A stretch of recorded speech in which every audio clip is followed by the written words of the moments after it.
Ladies and gentlemen, episode number 459, live.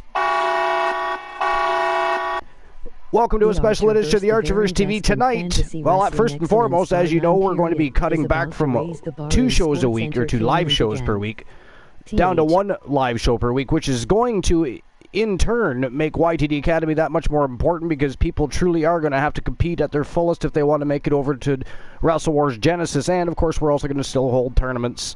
And every other week, we're going to have a live YTD Academy show on YouTube. So you're still going to get lots of Archiverse action, but we're not going to do 2 live shows a week. We're cutting back to 1.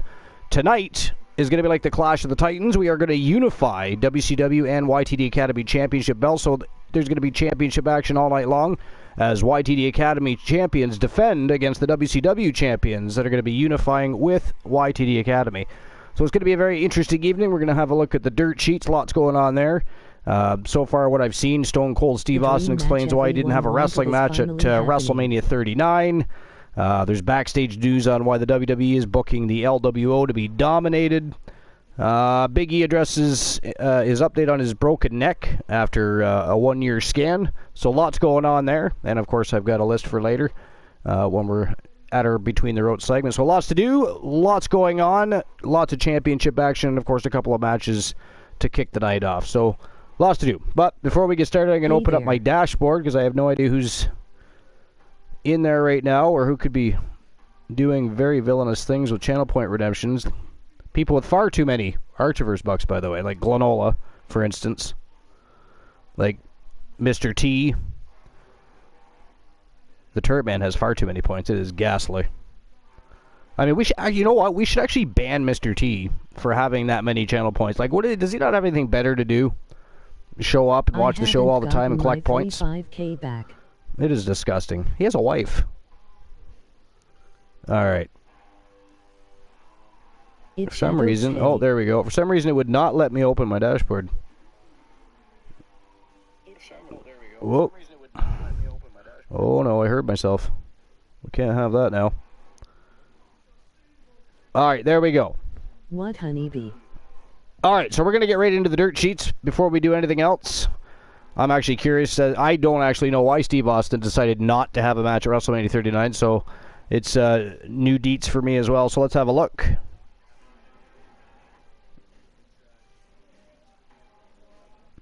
All right, so this is actually a Bleacher Report article. I don't normally read from Bleacher Report. Not a huge fan, but and somebody named Doric Sam is the article's publisher. Was actually just published April 19th. So after Stone Cold Steve Austin's amazing comeback performance at WrestleMania 38 last year, fans were hoping to see him once again at WrestleMania 39 earlier this month.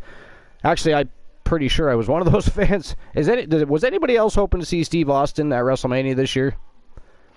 I mean, it was pretty cool. I thought his spot was well done last year. I thought he looked very, very good in the ring last year. Mind you, I don't know what his year was like this year. I mean, I don't remember him being promoted for any movies or television shows. But he's got other endeavors. He's got the Broken Skull Ranch and his brewery and a variety of other endeavors outside the wrestling business. So I don't know, but it would have been cool. It did not happen. Then again, I was hoping The Rock would come back and have a moment with Roman Reigns, and that didn't happen either. So not even via satellite. Not even. That was weird. But anyways, so unfortunately, the Hall of Famer kept his boots on the shelf this time around. Austin explained to Justin Barrasso of Sports Illustrated, Felix Upton of Ringside News, that he was in talks to return to WWE's marquee event this year. The timing simply didn't work out. I haven't spoken to this, but I'll give you the story. I met with some people from WWE. We talked about the possibility of me wrestling at WrestleMania 39. The biggest thing in my mind was the presentation and what kind of match it was going to be. Going back to 38, the way the Kevin Owens thing was presented, I love KO. I turned down 3, 4, 5 times until creative finally came to what it ended up being. I didn't want it constructed as a real match per se. I needed something that could turn into one, and it did, but I think that's why we got away with it. The Dallas crowd was very receptive. I hadn't been around, so the timing was right. Austin went on to add that while he was somewhat open to the idea of appearing at WrestleMania 39, he didn't have enough time to prepare himself to be back in the ring. So basically the same excuse that The Rock had given us. Not that I don't mean an excuses and they're not telling the truth. I mean, they're very busy people outside of the wrestling business, so I mean, it's understandable. But I mean, The Rock's doing so many movies, I don't even know how he sleeps. But anyways, he says, but to do a proper match, it'd have to be in the off-chart shape. I told them that this is the exact truth. I said, guys, I'm just fixing to go into production on this show. Stone Cold takes on America. Oh, yeah, we did forget about that. I did know about that. Okay, so there's that. And until we start production, I don't know what my life looks like. I can't commit, he said. So there you go. That makes perfect sense. I mean, if he's busy still working himself further into Hollywood and into the... well, I mean, television isn't even just the small screen anymore. It's all over the place. I mean, the lines are very blurred these days because you've got movie stars like The Rock and you got Mel Gibson. You got so many people that are actually starring in Netflix original, Prime original movies, and so many other things. It's interesting. It's very blurred. There's actually TV shows being produced nowadays that are actually better than the movies they're releasing. So it's an interesting... I think Hollywood is kind of just done. It's kind of just done now. Nobody really gives a crap about Hollywood. Like, no, I mean, when was the last time you remember tuning in to watch the Oscars? Or watch who was on the red carpet and do the interviews? I mean, back in the day, right? You did back in the day, but now you don't now. Nobody cares. They're just a bunch of overpaid actors, for the most part. Most of them. At the Oscars, anyways. So he said earlier this year, Fightful's Sean Ross Sapp reported the WWE offered Austin a significant amount of money to face undisputed Universal Champion Roman Reigns at... Wait a minute, Roman Reigns? What? Interesting. I did not know that. Why would they even position him against Reigns? But anyways, I lost myself. Oh, it would have been a tough task for a 58-year-old to you think, in the ring with a top star. I was thinking that first and foremost. The dude is almost 60. So Austin made the right decision to turn the offer down and continue enjoying retirement.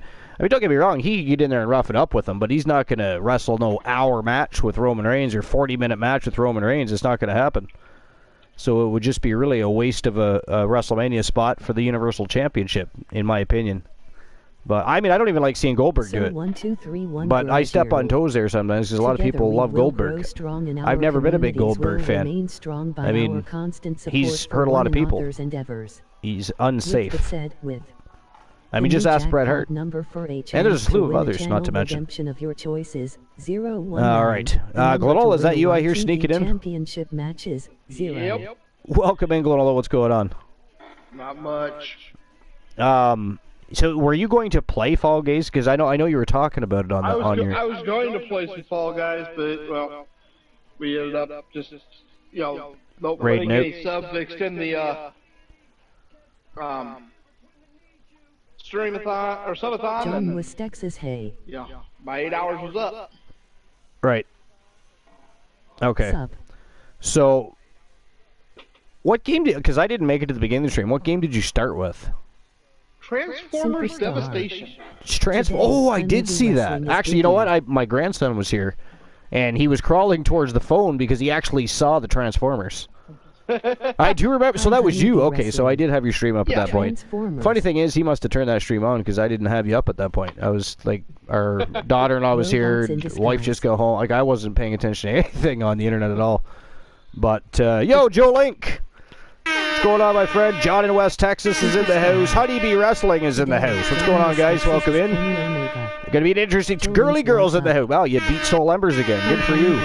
Good for you. What is Soul Embers doing? Touching himself? Probably. I didn't know your Subotten was He moves across... Where did he move to? He went he moved to live where Girly Girl is. And then sleeps in his gaming chair. I see how it is, Archer.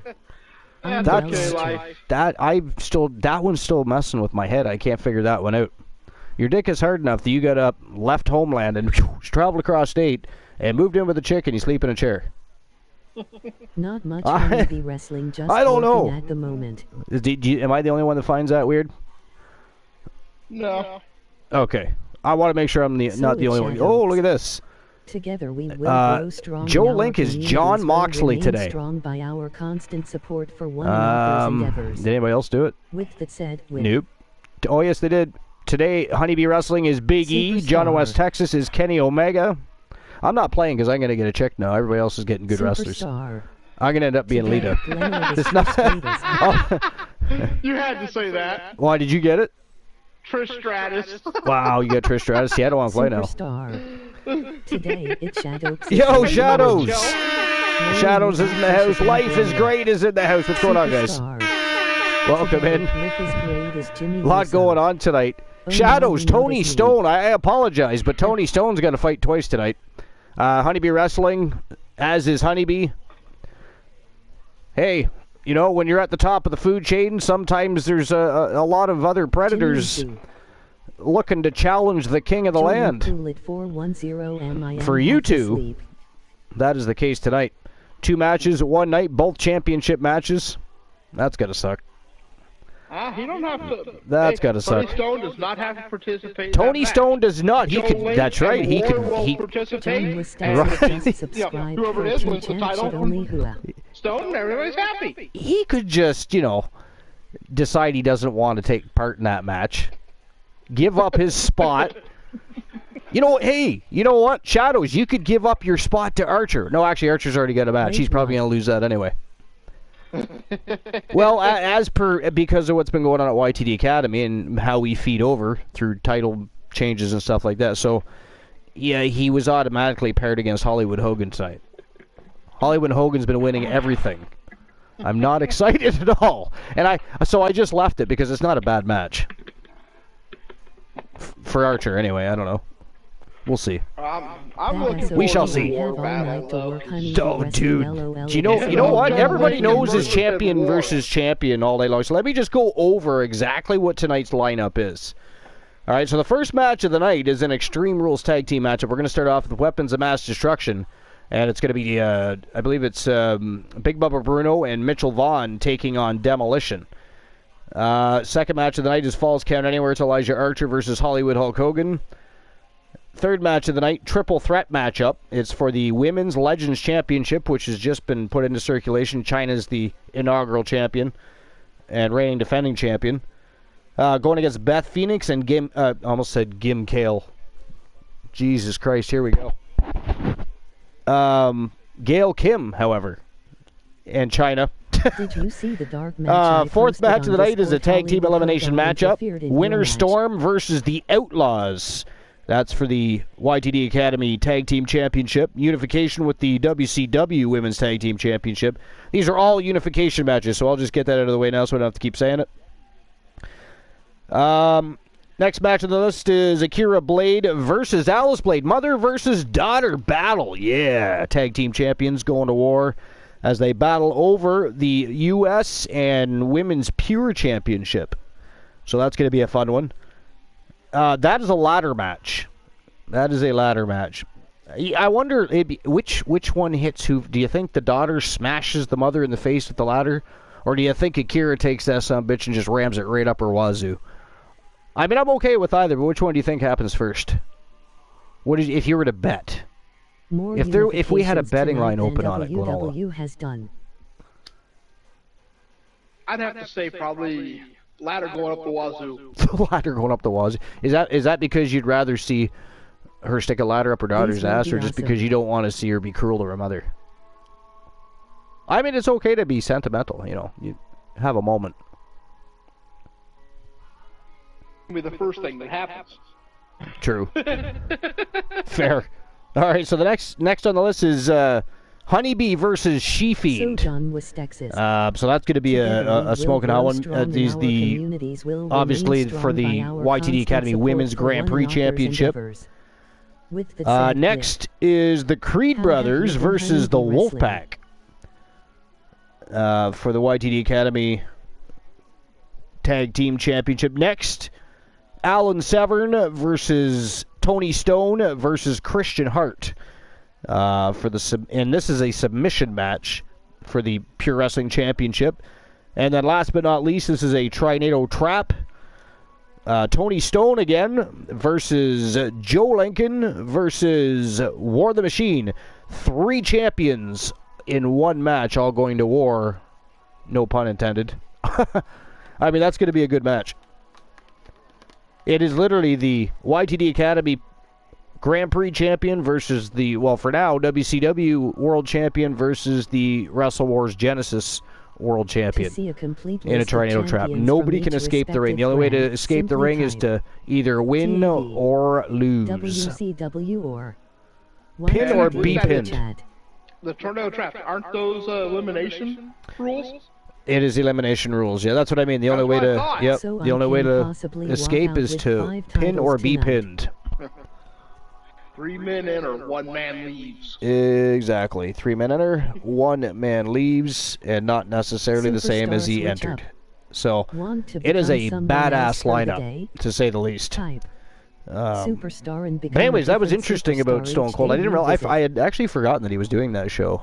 But that said, I don't know when they finished production on it or if they already have. They didn't really elaborate on that for the most part. Are they delicious? Archer no, I don't think so. My wife is munching out on Smarties. I just had to check to see if my mic was off because I was eating pretzels when you said that. They're no. Oh, because I said no. I was talking to my wife. So, she's eating Smarties Hide Me eggs. So it's like little chocolate eggs with Smarties hidden inside them. Emoji face with tears of joy. She, like, if you buy her mini eggs, she won't leave the house till they're gone. Yeah. Won't leave the house till they're gone. She's a fiend for those. But yeah, she's a cutie. I was just eating pretzels and you had nothing good. Did I forget to I actually posted a picture of our wedding rings on Discord. Did you see it? Rewards to choose from no, I just got on the Discord. Yeah, if you look, I posted it in No Holds Barred. Shadows, your numbers are 6. I did. 5, 8. And the promise ring came off, and the engagement ring went on not too long ago. Very nice. Very nice. Yes. We are set to go. Officially, congratulations. Yes, indeed. Exciting times. Yeah, I mean, this is a long time coming. Like I said, it's a 13-year story, so it's exciting. Good times. Good times. And then we had, like I said, I had my grandson here earlier, so it's been a good day. Good day off. Back to work tomorrow. Not done till 10 tomorrow night, but then I got a short shift Friday and off Saturday, so. And actually, the missus is off Saturday too, so Saturday is going to be excellent. 019. The number to win a YTV but anyways, championship match is 0. Did you have it? What's today? Were you at the church today? Glenna, your numbers are 4, 8. You weren't there today? I thought you went there, like in the middle of the week to help set things up for the weekend and stuff. You are the chosen. I go in sometimes. Is that Thursdays? Check I go to check sound equipment sometimes. Yeah, sound equipment stuff. Yeah, I knew that. Yeah. Is that not Wednesdays? Thursdays? I don't know. Probably tomorrow. Oh, okay. I gotta go in. So it is Thursdays. Well, that makes more sense. I don't always I thought my days of the week all fucked up this week. Yeah. I don't always do it, but this week we had an issue with one of the mics. Oh, did you? I go try to figure out what was going on. Crackling or something? Play. Oh no, it was so shy of anomaly. Burst of static. Together we will grow strong and our communities will remain strong by our constant support for one another's endeavors. And then all of a sudden it got really tinny. It sounded like I was talking into a tin can phone. John Wisconsin's your numbers are 1. You know what? We got 12 villains in here already. I think probably before we get to the next article, we should probably get the show on the go. I mean, we do have 9 matches. We have 7 championship matches. It's going to be a bit of a throw ride. So I'm thinking. Hey, Archer. Yes. No shout out to this fake I am close to a YPD championship. Are you again? What did you get? Play. 26 away, so your numbers are 7. Wow, that'd be the second one. If you win that, that's the second one in a row. No, my other one was the channel redeem. Was it? Together we will grow. Oh yeah, that's right. It was Joe Lincoln Froggy that got the white. Yeah, they still haven't cashed those in yet. They have not cashed those in yet. Froggy, is Froggy here? I don't know. Tia the Anomaly. What's going on? It doesn't even want to load. Tiliana with a new name. I feel like I spelled that wrong. France with 2 L's. What's going on, France? I'm pretty sure I have a few to cash in myself. Doing exciting. So Tilianakis. So I could possibly walk in with 5 titles. Yeah, pretty much. Yeah, that's pretty much how that could go. Smile. Joling says, yeah, I haven't cashed in yet. Maybe I will wait to see how the unification goes. That would probably be a good idea. That would probably be a good idea. I mean, if you do it now and it goes south of the border. I mean, as far as your agenda goes, then you shit the bed, poked a hole in the canoe, and it's, you know, going to sink down the stream. There's no merrily, there's just sinking. It's like the Titanic after it hit the iceberg. Anyways, life is great. I think I already said hi. I'll say hi again, just in case I didn't. I don't want to be rude. And John in West Texas already said hi to you. I'm not saying hi to you twice. You're not that important. I'm just kidding. Glenola told me to say that. He's a troll. You just have to get used to Glenola. Okay, so anyways, we may as well get the show on the go. Let's get things underway for Wrestle Wars Genesis again. Very special edition. It is WCW champions versus YTD Academy champions. They're battling it out tonight here on Genesis to settle the score. Who have the better champions? We're going to find out tonight, and we've got a couple of other matches to boot to set the tone for the evening, so we're going to get things started right now with the Weapons of Mass Destruction, Big Bubba Bruno from Team Soul Embers, and Fat Lad Mitchell Vaughn from Team Dogface, taking on Complete Geek TV and the Turret Mans, the Terror Johnny Braddock, and Cyborg Adam Colossus. They are Demolition. That is the first match of the evening. Glenola, are you ready?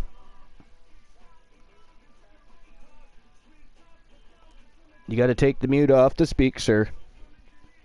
See what happens when you eat pretzels? You don't remember when you're on mute and when you're not on mute. I hit the unmute and I said always that I remuted it. No, you didn't say anything. It just must not register. It did not. I'm still getting used to the timing. You're getting used to the timing. You're getting used to learning how to use a headset. It's fine. I understand. Not everybody. This is a different headset than what I used to use, you know? Okay. It's actually, like, if you hit the mute button, it says microphone off. I just hear a bunch of excuses. I mean, is Boss Apollo here? Boss, is that you? Are you mimicking? Oh, it's like an impersonation thing. You're trying to be like Glenola. I get it. That's not funny, Boss. I wonder how Boss is doing. I mean, we know he was having some dare I say personal issues, I guess. I mean, at least I'm assuming the way he was, that's what I gathered. Is that what you got from that? Academy. They come in peace and support of Archer. I don't want to repeat of last week. I said pretty much. Yeah, I haven't heard from him in a while. It's like speaking to my 6-year-old. I gotta remind them to speak. Except for you, it's not speaking, it's the mute button that's the problem. Archer, I got you a title match. But I'll just quit. Yeah, just start crunching in my ear. I mean, I can hear my wife chewing, and I can hear her bag ruffling. Who really cares? And she's belching. I love her to death. Now I love you, honey. I can almost keep up with the matches. Laugh. Anyways, let's get the first match of the night underway, and I'll get to the next article, which, incidentally, I have accidentally shut off. There it is. So it's backstage news on why WWE is booking the LWO to be dominated, and some more Backlash plans being reviewed. I'm actually looking forward to Backlash. What's funny about this, and we've talked about this before, but I've never watched Backlash before. It's the only pay-per-view or premium live event or whatever they want to change the name of. I don't care. I have never watched it. Literally. But I am going to this year. I'm going to watch it. It actually, I think it is going to be really good. But let's face it, we are now into the final run. There's only 11 months until the 40th anniversary of WrestleMania. You thought this past WrestleMania was good, well planned, thought it. Wait until next WrestleMania. I'm telling you, the 40th anniversary, they will pull out all the stops. They will spend so much fucking money. Be right back. It's going to be crazy. And I'm also excited going in and thereafter WrestleMania 40 to see the amount of actual athletes that start getting into the professional wrestling industry. Because I'm telling you, you take MMA fighters, Brazilian Jiu-Jitsu specialists, judokas, you give them a bit of training and they will shine in that ring. Look at Ronda Rousey. Look at Ronda Rousey. She was a judoka her whole life, MMA fighter, champion, and was very easily able to pick because she knows the ground. All she had to do was worry about what to do on her feet, and did a damn good job of it. I mean, she showed up and looked like $1 million when everybody else thought she was going to look stupid in the ring. It was like when The Rock came back and made everybody look ridiculous. He came back and showed how lazy the locker room was at the time. He even showed up John Cena at the time. It was ridiculous. I was actually upset about that. I was like, how could The Rock come back after 7 years and look that fucking good? Everybody else just looked like they needed to hit the performance center for a couple of weeks and then come back and try and we'll just edit the show. I hated that. Do you remember that, Glenola? Mr. Pretzels? Can I call you Mr. Pretzels now? After you take the mute button off, you can answer that question. Or you could just leave it on. You could do that too. It doesn't work as well. At all. In any way, shape, or form. But that's fine. Anyways, alright. First match of the night. Again, Weapons of Mass Destruction. Mitchell Vaughn, Big Bubba Bruno. Demolition. Let's go. Yeah, I believe. All right, we lost Glenola. I think he ate his headset. He ran out of pretzels, and it looked all twisty and bendy, and he just got, carried away. All right. So, anyways, I'm gonna go over that article. So Zelina Vega versus SmackDown Women's Champion Rhea Ripley is reportedly scheduled for WWE Backlash, which, by the way, I'm looking forward to. Those guys can really go on that. You know what's funny right now is I actually think I think that the women are outdoing the men as far as body of work goes in the ring right now. And I'm not just talking WWE. Well, I'm not talking AEW either because their women's division is epic stink, but they'll build it eventually. They've got a few good women, and they've got some other women that are actually starting to look pretty good and coming up the ranks. So we'll see what happens. But TNA, you got Japan has some great women's division. Obviously WWE and some other promotions as well. But there's a lot of really, really talented women wrestlers out there right now.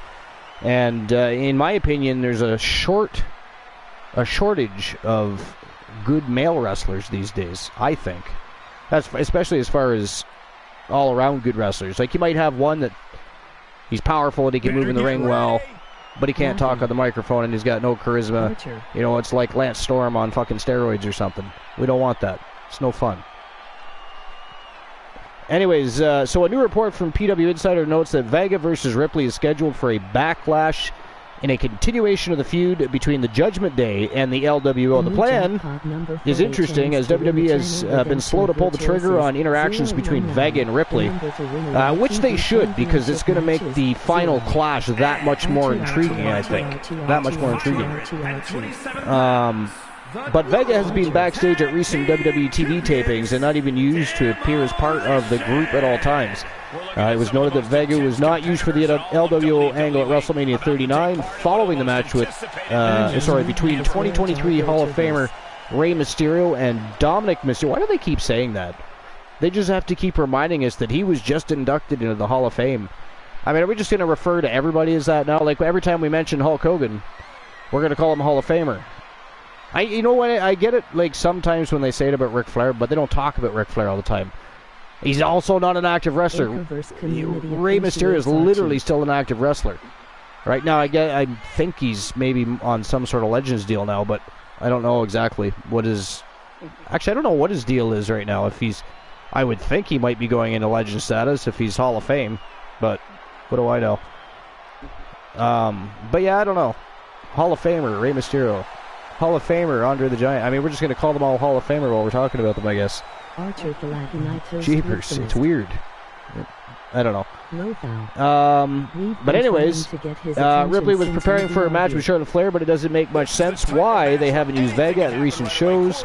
Vega and Ripley did mix it up on April 7th SmackDown after Dominic and Damian Priest defeated Rey and Santos Escobar. It's a good match, though.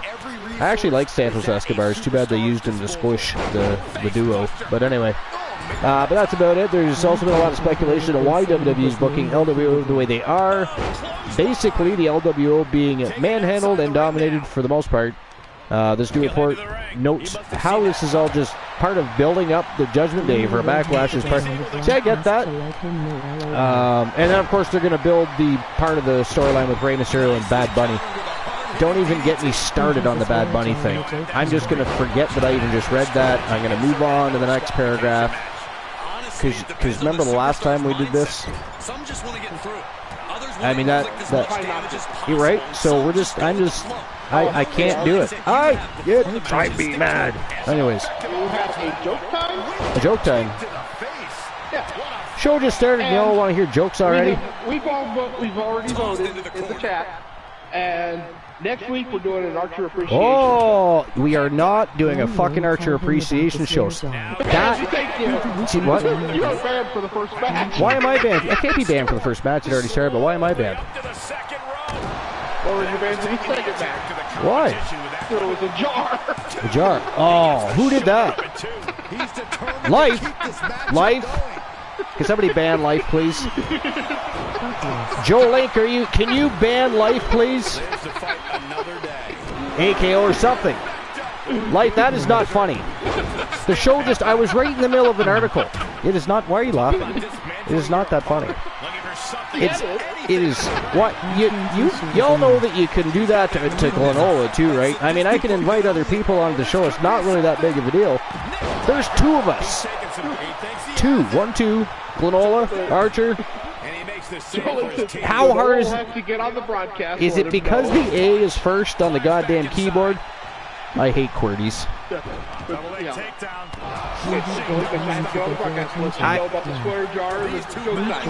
Life, I loathe you.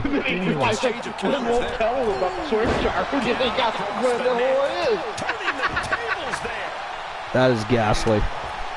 Where's Joe Link? I can't. She's a mod. Oh, he tried at least. At least he tried. I appreciate the attempt, Joe Link. Yo, Tia, what's going on? We've been trying to tell you. We've been trying to tell who? You didn't tell me anything. Nobody. Where does it say? Oh, okay, I see you were trying to yell at me. But I was reading an article. You thought I was going to hear your typing? Do you see the problem with that at all? At all? No problem at all. No, yeah, there's no problem because I got caught in the shit. There's no problem because I got caught in the shit. That's why you say there's no... It is not funny. It's funny if you get caught in it. It's funny because you are not good at the swear jars either. But I'm very good with them. You were with the last one. Yeah. I was terrible with the last one. Tia says, like, I almost joined the broadcast. Sans permission to tell you. I mean, you don't need permit. Tonight's a special edition. Tia, if you want to join the broadcast, hop on. Join us. Anybody else, if you have access to the broadcast booth, it is a special edition tonight. We're going to have some fun with some unifications, go over a list and read some booth sheets. It's going to be a night of entertainment, so jump on. Where's Froggy? I failed mine, so... You failed what? Swear jar. Did you? When? Just now? Did you? Vengeance! Sweet. Although, except for I still failed mine. I guess that's not vengeance. Put me in one, and I saw that, and I said, well, I'm going to fucking swear jar. Interesting. I tried to fail it. That's why I got mad when I passed that one. Well, either way, I'm waiting till the second match, you bunch of fucking villains. How dare you, first and foremost. You know what? I should just ban all of you. I should just ban, you know what? Glenola and I can watch the show. My wife's still awake.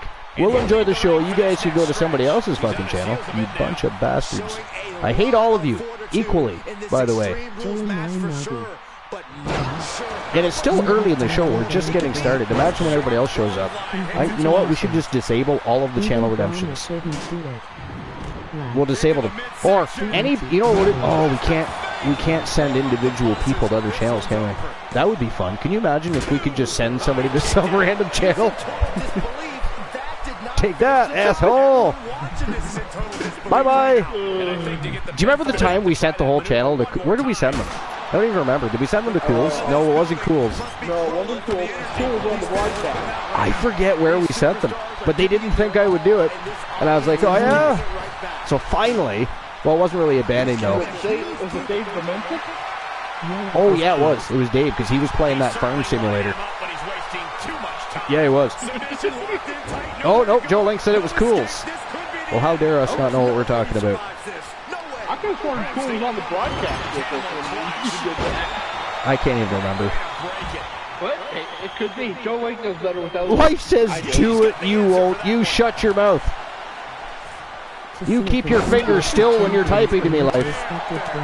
You know what? I will fucking ban you. I don't have a problem. Ban the host. Ban yourself. How dare you? Wait a minute. I'm already banned for a match. That's just rude. You have finally banned the broadcaster. Congratulations. Even Bromer. I wonder what Bromer's up to. I haven't spoken to Bromer in months. Yeah, because I went back to the channel and we re-rated Cool. Well, yeah, we re-rated, but who did we raid the first time when I sent everybody to that different channel? Remember, we still had like a match and a half left to watch. That was awesome. And then they all came back. A bunch of bastards came back. I mean, how rude. You kick people out of a fucking channel. You think they would just fight and say, ah, fuck it, and go somewhere else. No, they came back. Like, what is wrong with people? I don't get it. Well, it's your community, Archer. People are weird in general. I feel like people, especially today, people, you know what, today, you remember we used to joke about scary houses and shit, like haunted houses and shit? But I feel like people today would do that shit. Like, you know, you buy a house, and you're moving your furniture in, and you walk through that door with holding your wife's hand, and the house says, get out. And they're like, fuck it, move in.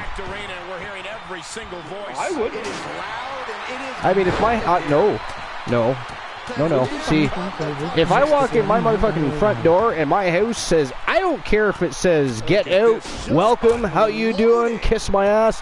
I don't care if my house talks, I'm the fuck out of there. My furniture can stay. If y'all want to move in, I'm gone. I am out the fuck. No way. Well, I've only had one house that was uncomfortable. You would stay? Oh, now I gotta stay. My wife is killing me. See, now it is a fucking horror movie. She literally just got me killed because everybody always dies. And we're having sex before we die. Like, as soon as we... That's what? How you're going to get killed. During sex? Well, that's a good way to go. Well, think about it. Look at the Friday the 13th movies. Oh, that's fair. Yeah, they got slaughtered in your tent. Yes. Wow. You raise very valid points. Well, hopefully I don't go like that. But I mean, if I die, then, you know, it's a good way to go.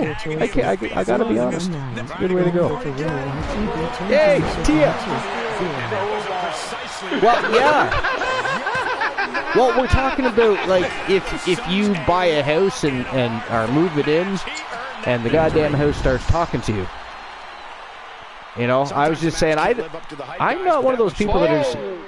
Weapons just won. Weapons did, I know, they did. And by the way, Weapons of Mass Destruction, former WCW and Archerverse Wrestle Wars Genesis Tag Team Champions, just defeated the current reigning defending Wrestle Wars Genesis Tag Team Champions, because Demolition are the Tag Team Champions.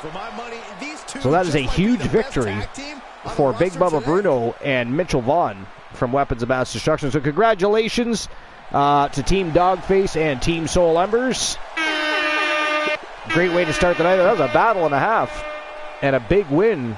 And I'll be honest, I didn't expect that win. No offense to Soul Embers and Dog, but I thought that Demolition would have taken care of business. They certainly did not. Well, they did not. Gotta, you know,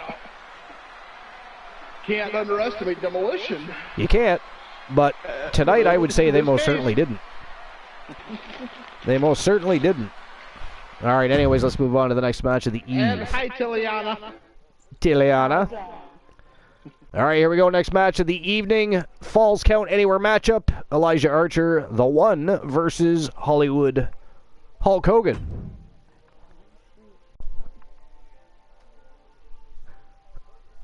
Let's go, Hogan.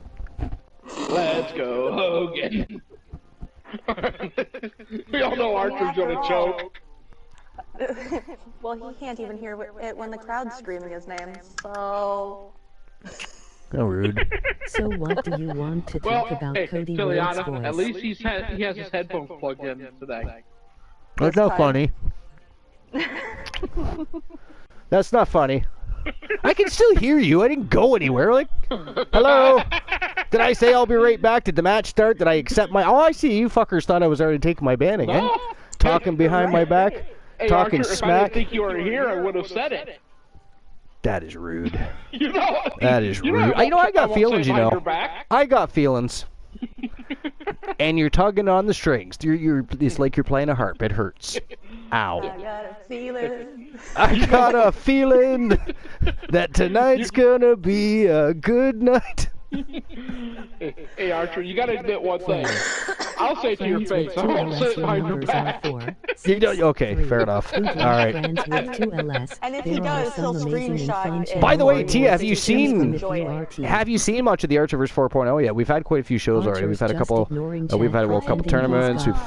No, it's been fantastic. My internet has actually. We're at over 200 fucking comments already. Jesus Christ, you guys are a bunch of villains tonight. Good to see the activity in the chat room. Comments say Archie. Yeah, everybody's trying to warn me about something I did. I was reading an article. They do this to me all the time, and now they're starting to do it earlier and earlier. I'm waiting. It'll be like that time. Do you remember the first? I was so shocked. I didn't know what to say for like 2 matches straight. J Negative Gaming. One of the nicest fucking people you'll ever meet. You know who J Neg is, right? Oh, shit. J Rito. This was great. Yeah, like, he's the one that introduced us to a lot of the people that eventually became, part of the community, part of the Archerverse, and of course, we're kind of extended family now, right?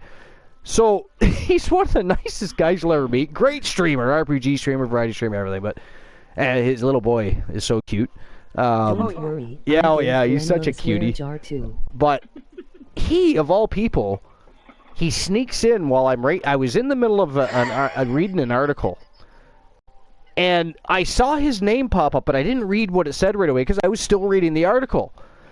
And I forget if it was Glenola or somebody else just went, whoa, and everybody starts laughing. I'm like, what the fuck? And I look over at the screen, and J Negative Gaming became the very first person to ban me from a match.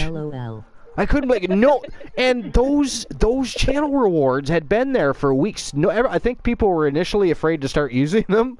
So nobody was really using those. They were just doing joke times and stuff like that at the beginning. That was before Villainy became such That's a huge before part of your Villainy, yeah, before we became the channel full of villainy and trolls and rabid wolves, you bunch of crazy bastards. But But have we rickrolled But J Negative recently? Gaming, you have not rickrolled me. You have not. By the way, have you seen my new? You haven't been to Kraken Skulls channel probably in a while. I have a new. He gave me a special shout out when I go over there now. It's very cool. You'll have to check it out sometime when he's live. I'm gonna have to go shout you out without him being live. It'll still work. Yeah, it will. Yep. But yeah. So, anyways, all right. So we're just delaying the inevitable here, and Glenola is probably just itching to ban me. So, because that's the way Glenola is. He likes to hurt people's feelings. At least France with 2 L's gave Glenola 1 too. There's a reason that earlier on in the Archerverse TV that Glenola was before he became the glorified co-host with the most that he is. He was of course called the traitorous, treacherous little bastard because you know what he would do? He would join the fucking broadcast. We'd have a great night, good broadcast, chemistry, great matches, fantastic, and then he would fucking ban me before he leaves. Yes. Or he would cut my cords or some goddamn every single time. Or he was one of the very first people after J-Neg to come in early in a show and do it and fuck me up. Because usually people wait till later in the show or closer to the end of the show, and he would just come in. Oh god, yeah. But it's all good fun. But it's just so funny. Says maybe that's the sound alert we need to remind you to look at the chat. Just rickroll your ass every time. Shut your mouths. I pay attention to the chat room. Fuck all you all. As I say that, I got caught in a swear jar. So just forget that part and just go with the fuck you all. So, you guys, you know what? You guys are assholes. You know that? I feel like I should just watch the rest of the show all by myself. I should ban all y'all. I'll ban y'all. You can ban me when I just came back. How rude. Well, you should. Well, you can stay. You. You can stay. Okay. You can stay. Everybody else has to go because they are rudies. They're just. It's not. What are you now? You're joining in on the laughing now. What are you, the Pillsbury Doughboy? Stop it. Nobody is tickling your belly. Jeez, Louise. I hold 2 records when it comes to those rewards. Fastest swear jar failure for Archer. Oh, that was. Why are we bringing up the past? To become someone else. You're like banning in a show. Like, are we married? Did I miss something? We gotta drag up the past. Do I have to buy flowers, chocolates, and take you out to Swiss Chalet? Like, what the fuck? You realize I'm still not banned yet. I'm still on the fucking. When we're done, yeah. but I actually hit him with a ban for a match. Right? My wife says you're loud, right Lola. Today, not you. Right my as father the said show when I was started, younger. he Hogan hadn't even interfered in a gone dark through match all that the Elijah opening Archer had against Batista LOL. vignette or So video. DA-Nuts Yeah. 18098. I hit him with a ban for a match. Together Yeah, he we did. will grow strong and our communities will remain strong it. by And then our constant for the, support for swear one jar, another's endeavors. I hit him with a swear the jar set with the with- message, fucking Archer. And he read the message. That was not fair, though. Oh, God. That was cheap. It's not funny. Everybody was. It's not funny. It is not funny. Everybody was complaining that I wasn't reading the chat that night. So I was like, you know what? Fine. I will. You know what? I will read everything, including periods on there. So I'm reading stuff. All of a sudden, Glenola's pop up, and I just read it. Like it was second nature because I was reading everything else, and then I realized after I got to the 3rd or 4th person that said something, I was like, oh. And I went back up, and I was thinking, because I was thinking, why the fuck did he say that? That was random. So I go back up, and sure enough, Glenola had caught me in a goddamn swear jar. I was like, son of a bitch. Laugh. Oh, yeah. There's been a lot of insubordination around here, to say the very least. I do not appreciate it. I do not appreciate. I don't even know why I made those damn channel wars. I mean, if I had known, it was going to become like a weaponization against myself. Oh, dare all of you. But, anyways, all right. So, again, delaying the inevitable. I am banned for the next match. So, without further ado, it is the one Elijah Archer taking on Hollywood Hulk Hogan. I am also banned for this Let's match. go. So You're banned too? Tiliana? Oh, Tiliana, you're sailing the ship solo. Because, yeah, There is Glenola Bray Wyatt. fucked up too. No, I didn't fuck up. I read it on purpose. Oh, so he It's banned so himself hard on to purpose. He wants to touch himself with some cookies and cream and an Oreo. When I can't even The watch new the jackpot matches number half the for time. a chance to win a channel redemption of your choices. All right, so here we go. 019, the number to And win a Glenola, I guess that puts us out. championship So, match is 0. Tiliana, the ship is yours to Good sail. luck. See you next match.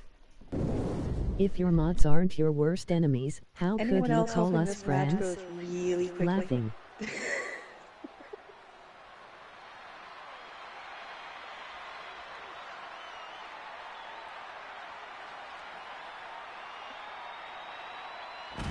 The lag is so strong on my end. They're still talking about The following contest is a Falls Count Anywhere keep it up with the match at all. Making his way to Sorry, the ring, guys. representing the Coalition from Montreal, Quebec, Canada, weighing in at 255 pounds. The Archer keeps walking to the middle and gets pinned near Rico. You know, this Hey, person I'm takes some Tiberius. pride in their work, but who could blame them? Few are as gifted in the ring as this performer. Wow, you are laying it on thick, Saxton. Don't worry, I'm sure they'll hear you when they watch this match 10 times before bed tonight. That fast. But that's good.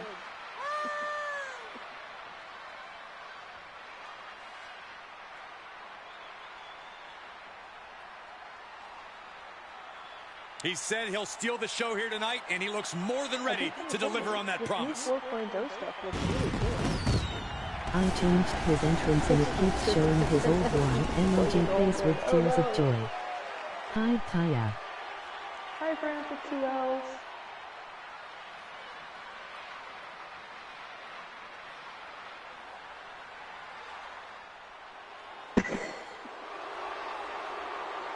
From WWE's biggest hero to WCW's biggest villain. And his opponent, representing the NWO from Hollywood, California, weighing in at 302 pounds, Hollywood Hogan! Shiathino PISNT out yet his DLC is later this year. Cut one Now count. Hollywood Hogan rules over WCW with an iron fist thanks to the NWO. Hey, remind me what I'm supposed to freaking do here, Glad.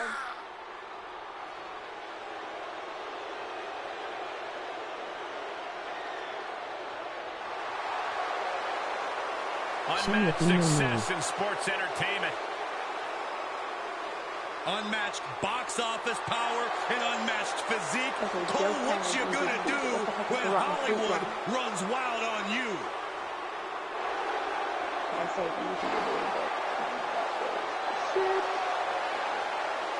True acknowledges we tell a true or fake story and we get Shiathino. Shiathino, you tell a story and we guess if it is true or not. And it looks like you have a joke, Shiathino.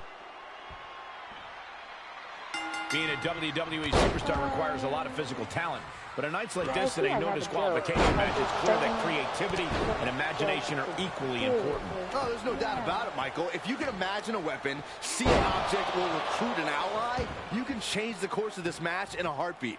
If you can dream it, you can do it. So we'll see who can dream the biggest here.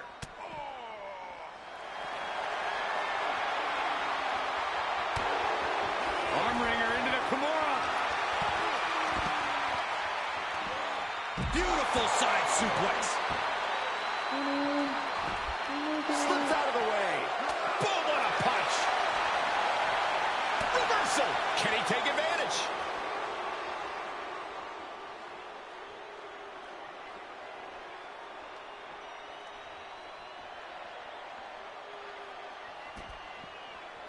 And that holds Hogan back. Oh. Okay, so the joke is really a bad one. Why are piggy banks so wide?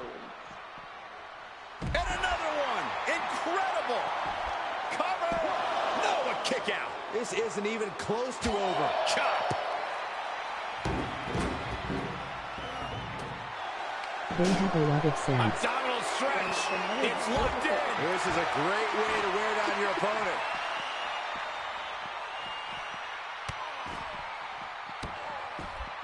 Goodness gracious. You got to wonder if there's more animosity in this match than we previously thought. Just stomping every single part of his body. This match grinded him down a little. Okay, so Uncorks another one. the other An day, overbearing assault on Hogan now. Hulkster's in a disheartening I was position. in the gas station that I work at, which is usually fine. We have this one customer that only comes to our gas Archer station has a lot of when animosity towards Hogan. Beautiful suplex. Danger is constantly lurking in a no disqualifications match. Interference has to be a concern for these superstars. While it certainly can be a factor, I don't think it should be a concern. The only thing you should be concerned about is getting a win. I was gonna say, he does. That's the reversal. Adios. Here's the cover. Well, the other night, Kicks out at 2.5. We can't let that discourage him. He's got to keep on the offensive. He tried to break in and get toilet paper after I closed. The steps connect. That hurt me just watching. And I couldn't help but look at my coworker and ask her if I was just being a shitty person. Russian leg sweep. Not done there. I say And true. heavy hands to follow. Nice amateur takedown. All the way True, over. okay. Are we seconds away from seeing the immortal fall? I say true also. Well, that opens the door for Hogan. It's close to true. I would give you that. Jarring back elbow. He's in a little bit of trouble now. But you have to admit, at this point in a Falls Count Anywhere match, there's no way you didn't expect things to be going much worse for him, Cole. Hits him with the counter. He moved, but can he capitalize? Whip back into the ring. You didn't feel shitty about it. I didn't feel shitty at all. And Hogan falling victim to a slew of offense. Hulkster's getting carved and dissected. I beat fired 2 days before. So he already hated me. Quick thinking pays off. Hogan weathered the storm and wants to create a flurry of his own. Backbreaker. To see a complete list of champions from each respective brand, simply He's a type projectile now. TAB, WCW, And he has free reign of the outside with no countouts to worry about.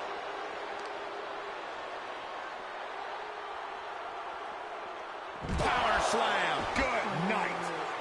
I finally get to see part of the match and I get mad instead of the match. I don't like that. We'll be looking to end things here with the Cobra Clutch. Fading quickly. It's cinched in. I think we're just moments away from seeing a tap out. We're hearing a snap. Kinda looks like Lance Storm. He is determined not to lose this match right now. Oh my God, that is gonna hurt. Here he goes for the win. Yeah, no, he doesn't get the 3. He just won't give up. Oh, this is just too far. Get some control in there. Oh, look at his aggression, just pure brutality. Come on, easy. Uh-oh, this is big trouble here.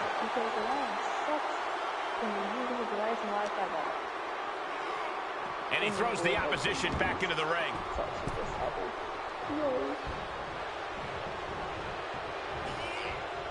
Oh, meet the backside of an elbow. I will ask. And Hogan's finding the momentum in this one. Going to be hard to stop the Hulkster here. And Hogan gets stonewalled. Coming in hot. I understand lag. That is why I don't try to call the match. Shayati normally welcome to Archer's Army.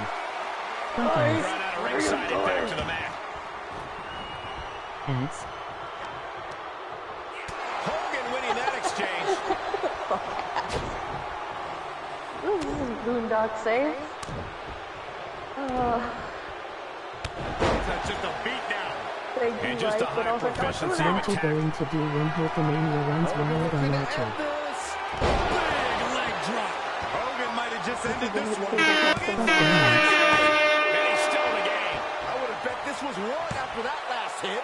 Goes to show you The just new never jackpot know number what for your the opponent's chance to capable win a of. channel And does redemption Hogan of their now choices. changes. 019.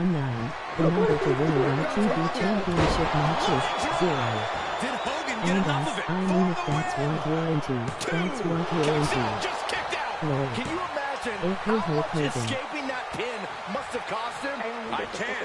These are the moments where you really find out how tough you are. Don't ban them And both at the same flabbergasted. time. He's put legends away with that very same move, but not that time. This has been a colossal battle to this point. No superstar is showing signs of backing down. We are seeing all their best on display, but it might just come down to who can take advantage of a pivotal mistake. I am feeling a titanic ship roaring through this crowd right now. Well, you're not the only one, Saxton. It's all coming to a head now. Oh, this is not good at all. The pendulum backbreaker stretch. I mean, I like a healthy ass of the To the opposite face. sex. Had that one telegraphed. Oh, wicked clothesline. How are the pucks Shayati normally? The pups are absolutely insane. Swift clothesline out of Completely, nowhere. absolutely insane. Escapes in a nick of time. Back into the ring. For the last month, Side we've headlock had to applied. almost 3 times a Good week, measure. like clockwork, go chase them down because Okay, but who they doesn't like a big ran ass? 2 miles through the God woods. damn. That was not fun. Ducking out of trouble. That was not fun. Oh, kick right in the gut. because I hadn't used snowshoes in years, and we had probably 3 foot of snow standing on the ground. This is just too far. Get some control in there. Going his aggression, just Hollywood off the ropes. Able to give him the slip. But other than that, they're all pretty much about the same size as their mother now. Into a And still headstand, are you growing. kidding me?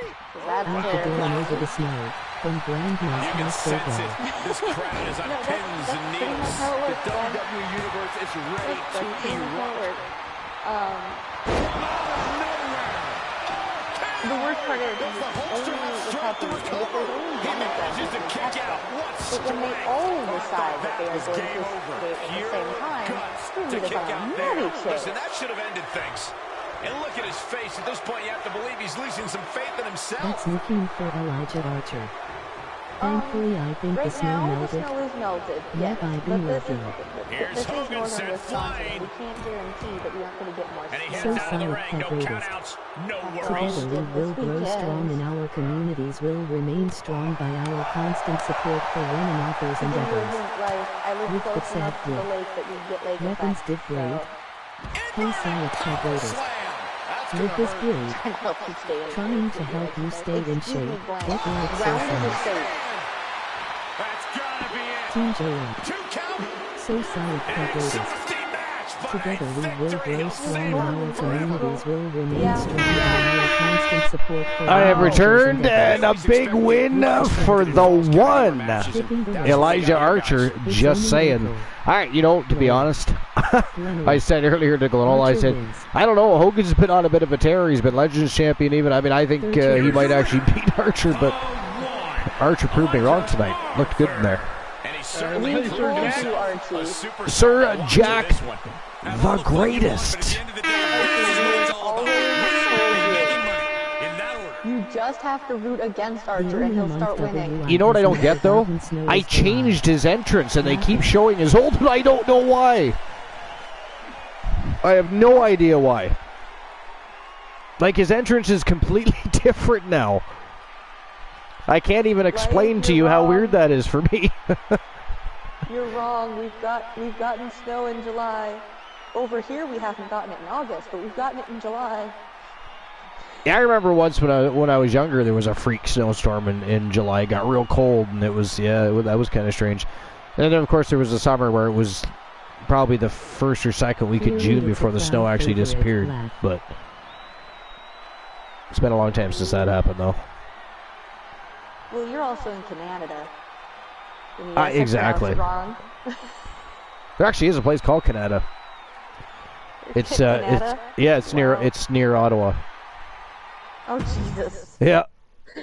The people writing town names that day were just, I don't give a fuck. It's Canada, Canada. It's Canada. Yeah. All right, next match of the evening. This is a triple threat matchup between Gail Kim, Beth Phoenix, and, of course, the reigning and defending undisputed women's Legends champion, the ninth wonder of the world, Chyna. Three great legends in the women's professional wrestling business, multiple-time champions, and, of course, formidable opponents for anybody, much less Chyna.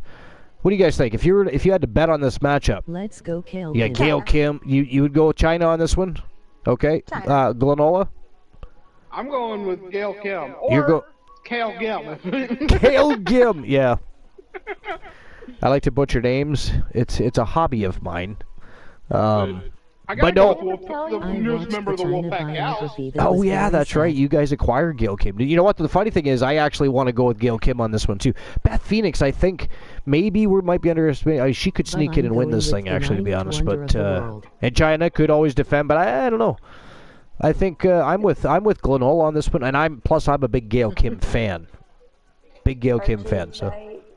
Did I ever tell you guys about the time I literally followed a channel Chyna because is they awesome. couldn't get my handle right? Really? To this day, it still says on their Discord, Ty Lee Frozen Anna.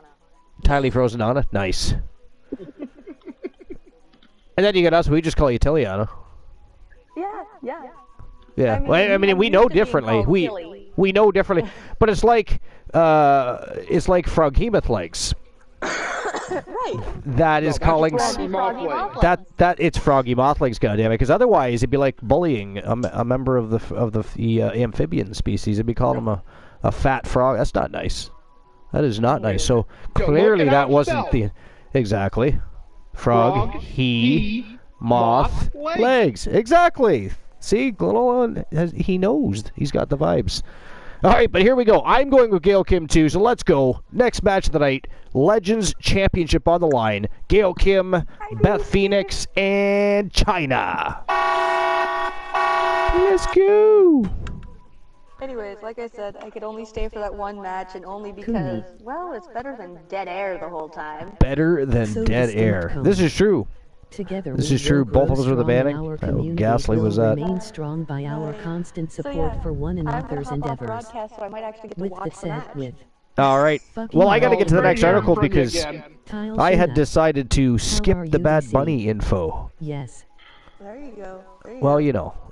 I mean, do you want to hear about Bad Bunny? Life is great life. I mean, aside from the music business, I mean, in the professional wrestling, I mean, he's no Snoop Dogg. Come on. He's no Dennis Rodman. So distinct cone. Hell, he's not even a Floyd Mayweather. Grow strong in our but anyway, Teliana, good to have you back. By our constant support for one another's endeavors. With that said, Did she exit already? Glenola just opened my eyes. I think so. I think she might have slipped on out the door. Yes. Well, alrighty then. How dare she? Archer, anyways, it was good to have her back. Now. And Archer said something. You say hi to Cone right now. Yo, DC! DC's in the house. What's going on to State Cone? Hey, you know what? That's 2 shows you've made in a row. Fantastic. That's because we're starting later, of course. There'll always be nights where the nights my wife is working, say, 3 to 11, I will definitely be having earlier shows, because when the queen comes home to the palace, the king is summoned. Therefore, must be prepared. Must be prepared. Thank you for the but anyways, what's going on, DC? What's new and exciting? You're welcome. How are the Chili's? How are the mini DCs? How is Child Cone doing? To be specific, one of the members of the Fam Jam. Kids are good. Kids are good. Yeah. Glenn is rickrolling Archer again. Life says, Glenn is rickrolling Archer again. How dare you? Distinct Cone, yes, it's Tiliana piece. Just don't have my authentic. Finer than Frog's hair. Life I just realized you wrote that up there. Never gonna give up. Never gonna let you. Good Lord. Oh my God. I should have known. I don't even know why I read that. As soon as Life said Rickroll and Archer again, I should have known. I don't know why I read that. You know why? Because sometimes I don't make good decisions, and this is why men should not be alone. This is why we have better halves that correct our ways and put us on a good path. 019. Make us number to win a behave. Championship matches 0. Etc. I always behave, so. You did what? So I always behave. You always behave? Yeah. I don't believe that. Even badly is a form of behaving. Low foul. Just don't have my authenticator. That's why you're in here as Tia the Anomaly. But I mean, at least we would know who it is by coming in under that handle. Is but one Anomaly Tia Stevens. Introducing the challenger. All right, so back to that. No, sorry, not back to that article, because we're skipping the Bad Bunny news. We don't care. We do not care. All right, so here's something from Wrestling Headlines. Sorry, not Wrestling Headlines, WrestlingNews.co. Andrew Ravens. It says WWE's Big E shares an update on his broken neck after a 1-year scan. So it says it's been a little over a year since Big E suffered a neck injury on the March 11th, 2022 episode of WWE SmackDown, when taking an overhead belly-to-belly suplex at ringside from Ridge Holland. He landed on his neck and fractured his C1 vertebra and C6 vertebra. The former WWE Champion has been waiting since then for an important 1-year scan on his neck to see how it is recovered and would make a decision regarding his wrestling future and after getting the results. So while speaking to Battle and Eli on Battleground, Big E shared an update on his neck. He said, yeah, it's just a complicated fracture. I broke my C1 and C2 in 2 places. A Jefferson fracture is what it's called. Big E stated it just takes a little more time to heal. We just did a 1-year scan after WrestleMania. It was a little later because of WrestleMania. We need to sit down with the doctors at some point and figure out what the next step is. But from my perspective, I feel great. I have no functional issues and no pain issues. I've been in the gym since 2 weeks after I broke my neck. I'm feeling great. I'm really grateful for all of that. Obviously, your neck has to be in a certain condition to deal with the ringers of being in the ring on a nightly basis. And that's where that article ends. If you want anything more from that interview, you can actually watch the entire interview at WrestlingNews.co at the bottom of this article.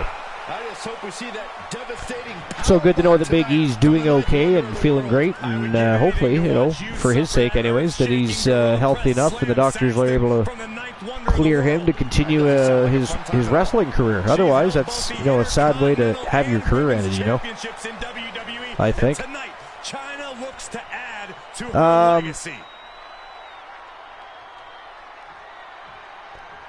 I like to say it's expensive to keep it cheap. Looks like a major free agent says he's going to speak with Tony Khan soon.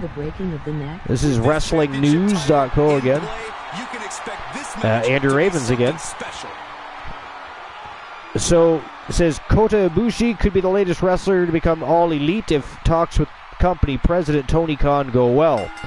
Ibushi is on the free agent market after departing from New Japan Pro Wrestling in February and being sidelined for over a year due to a shoulder injury. However, he returned to in-ring action by working for GCW over WrestleMania weekend. While speaking with Dark Puroso Flosion, Kota, who is considered to be one of the best wrestlers in the world, discussed his future in wrestling. Never even heard of whatever they said that was. Ibushi noted that he has been recently talking to his good friend and former tag team partner Kenny Omega and hopes to talk with Khan soon. Recently, Kenny and I, this is a quote from Ibushi, he says, recently Kenny and I have been talking about things other than games. For example, are your knees okay or is your shoulder okay? Also, I hope to be in contact with Tony soon. AEW will hold its major all-in event this August from Wembley Stadium. It will mark AEW's UK debut and likely their most attended show to date based on strong pre-sale sign-ups. Ibushi threw out an idea of facing Chris Jericho or Hangman Page in a singles match at the show, or teaming with Omega and the Young Bucks, Matt Jackson and Nick Jackson, as the Golden Elite.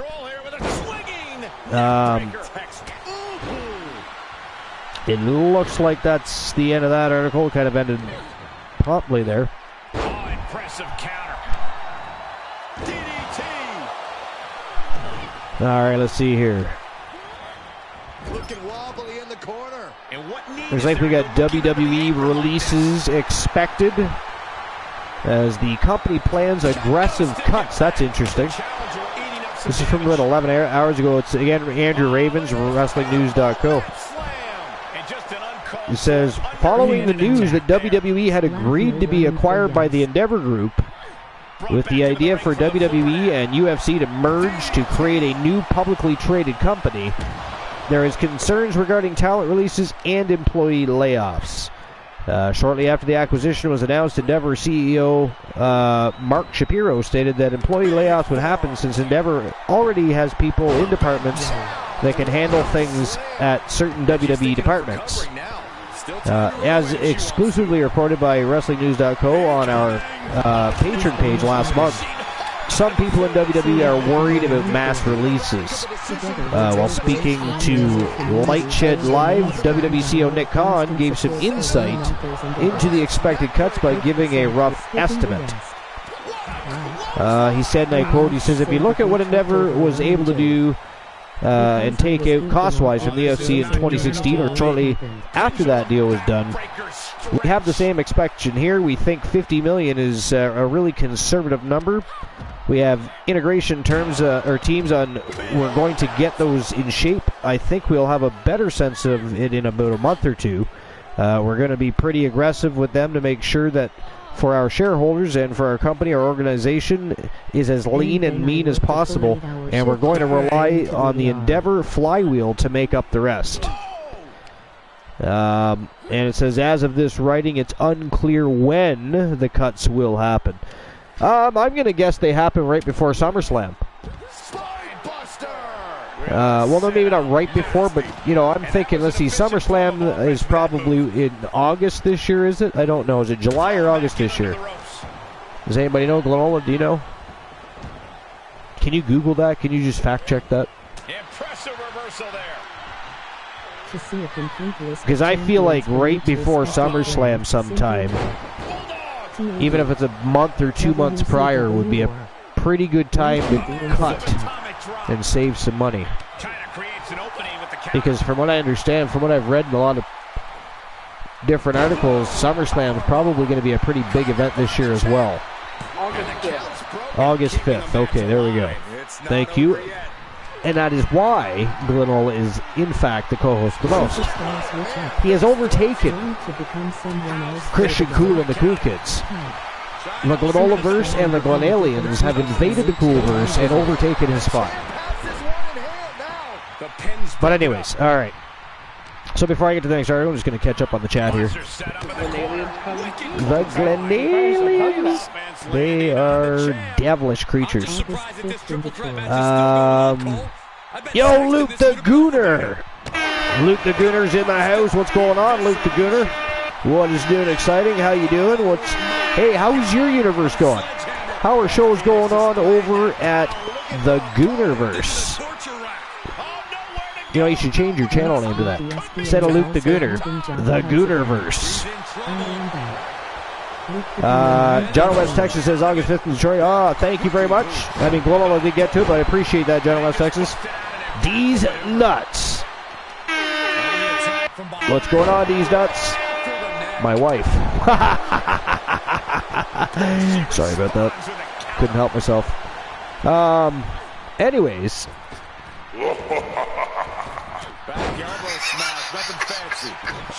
DC says Luke the Gooner. Alright, so I'm all caught up on chat. Except for, wait a minute, said, right, they say we tripped over a running joke because I was goofing off with the grocery manager when it happened. And then I worked a full 8-hour shift before going to the ER. Oh, that's silly. That's silly, because didn't you just say you broke your foot? Just, well, hold on. Did I read that wrong? No, you didn't. Okay, yeah, I'm not allowed to run anymore. The last time I did, I broke my foot, yeah. Okay, so yeah. That was silly. D's Nuts says nothing. Someone needs to take away Archie's How rude. soundboard. Someone needs to take away Archie's soundboard. That is a terrible idea. How dare you? How dare you? So what do you want to talk about Cody Rhodes' voice? What do we want to talk about Cody Rhodes? Well, how about this? Since we weren't even remotely anywhere near that topic of conversation, what do you want to talk about Cody Rhodes' voice? There is no Archie appreciation stream. I thought I just twisted it, so I was just going to walk it off. Nice. Yo, Punisher. Punisher 25825 in the house. What's going on, Punisher? Punisher made it to the show. DC says, sure there is, Archer. Sure there is what? Sorry, I got busy welcoming Punisher and I actually forgot what I was talking about. So, sure there is something. Sure there's something. I want to talk about Cody Rhodes could have beat Roman Reigns for the WWE Undisputed Championship. Solo had to cheat and had to help out his leader, Roman Reigns. Indeed. I mean, let's face it, Cody Rhodes is going to become, at some point, the WWE champion. Right? It's not going to be the Undisputed Championship. It's not going to be the Universal Championship. At some point, he will win, because that's the title that it's eluded his family. That's why I was very skeptical on what I would like to have seen him win. Don't get me wrong. I think everybody wanted to see him win. I think we all held our heads and went, ah! Yo, Gail Kim picks up the W and is the new Women's Legends Champion. Glenola, the Wolfpack. Off to a good start in 4.0, are they not? Good. Oh, yeah. God, congratulations to the Wolfpack and Team Glenola. Gail Kim with a huge victory over Beth Phoenix and the 9th wonder of the world, China. Wow, that is awesome. Gail Kim, Tia Stevens, Rose Brewer, Ashley Marie, the Wolfpack gals are going to be unstoppable. Amazing triple threat match. Yeah, it may sound Punisher says, no stream for me tonight, just got back from a memorial. Well, we're glad you could be here, Punisher, because we can raise those spirits. No pun intended. Now that I think about what I just said. Anyways, whose memorial? Was it a family member? Was it a friend? Hopefully not a good friend or a close friend or a best friend or either that, but a friend, neither friend. No, it's never good to lose any friend for that matter, but I mean, is it really good if anybody does? It's never nice to say, well, it's better if it's them instead of my family. It was an enemy. But anyways, D's Nut says, hopefully it was an enemy. Wait, what? Acknowledge Cody Rhodes instead of Roman Reigns, because Roman Reigns, you suck. Well, I mean, he's been champion for 1,000 days. I don't think he sucks. He used to suck. You know? He used to suck. Or at least was very slow in progression. I guess, you know, there's that. The problem is we say that he sucked and he was slow at gaining knowledge of the ring and stuff, but let's face it, I mean, he was shoved down our throats, right? He was pushed way too fast, way too soon, because he was a big guy that could move in the ring and had lots of potential, and Vince had a hard on. So sorry to hear that, Punisher. Friend and oh man, yeah, sorry. Condolences from all of us. Our thoughts are definitely with you and your family and your friends during your time of grieving, my friend. That is ghastly. Well, hopefully we can raise your frown and turn it upside down, at least for a little while, and you can enjoy and get your mind off of things. And I don't know, why don't you join the broadcast? You can call us assholes or something just for fun. It'll be like therapeutic swearing. But yeah, you know, you don't have to join the broadcast if you don't want to. You can still call us assholes if it makes you feel better. Diesel says, I can beat Roman Reigns because I want to match with Roman Reigns, and I am Cody Rhodes. Good Lord. Life says, sorry to hear that, Punisher. John in West Texas, my condolences, Punisher. Good to see everybody offering their condolences. You guys are such a great community, you know that. I always say that. We have one of the best communities in all of Twitch. We became very lucky thanks to J Negative Gaming, thanks to Reese, the Voice Williams, and B. Henry, and Key Woods, who are, of course, I'm Just Key, 3TVB and 3TV Reese, J Negative Gaming. Those guys introduced us a plethora of great people in other communities. Dynamite Jesse Lee. I mean, so many great people. And a lot of those people still come by the Archiverse now, watch the show, and engage with the community, or on Discord, chatting. I mean, we've been very lucky, because, I mean, when you get into platforms and you get into online communities, let's face it, there's a lot of toxicity out there, right? It's easy to find a community full of fucking assholes, right? And we have done such a great job. I mean, everybody that we have in our community, they're such great people. You guys are all such good people, and you're talented and brilliant. And so many of you are such great streamers, whether it be variety or RPG, JRPG, sports game, doesn't matter. You guys, we have so many brilliant, talented, and great people in our community, and I'm thankful for that. It's really, really cool. And because it's such a good community, we keep attracting more good people. We just keep growing. It's just really awesome. You guys are the reason that the Archiverse grows. It's just, that is fact, and that's why I give you guys all the credit. And I always say, this is, this is not, it is the Archerverse TV, but it is not Archer's TV. It is the people's TV. It belongs to you guys. And that's why we always try to make things better.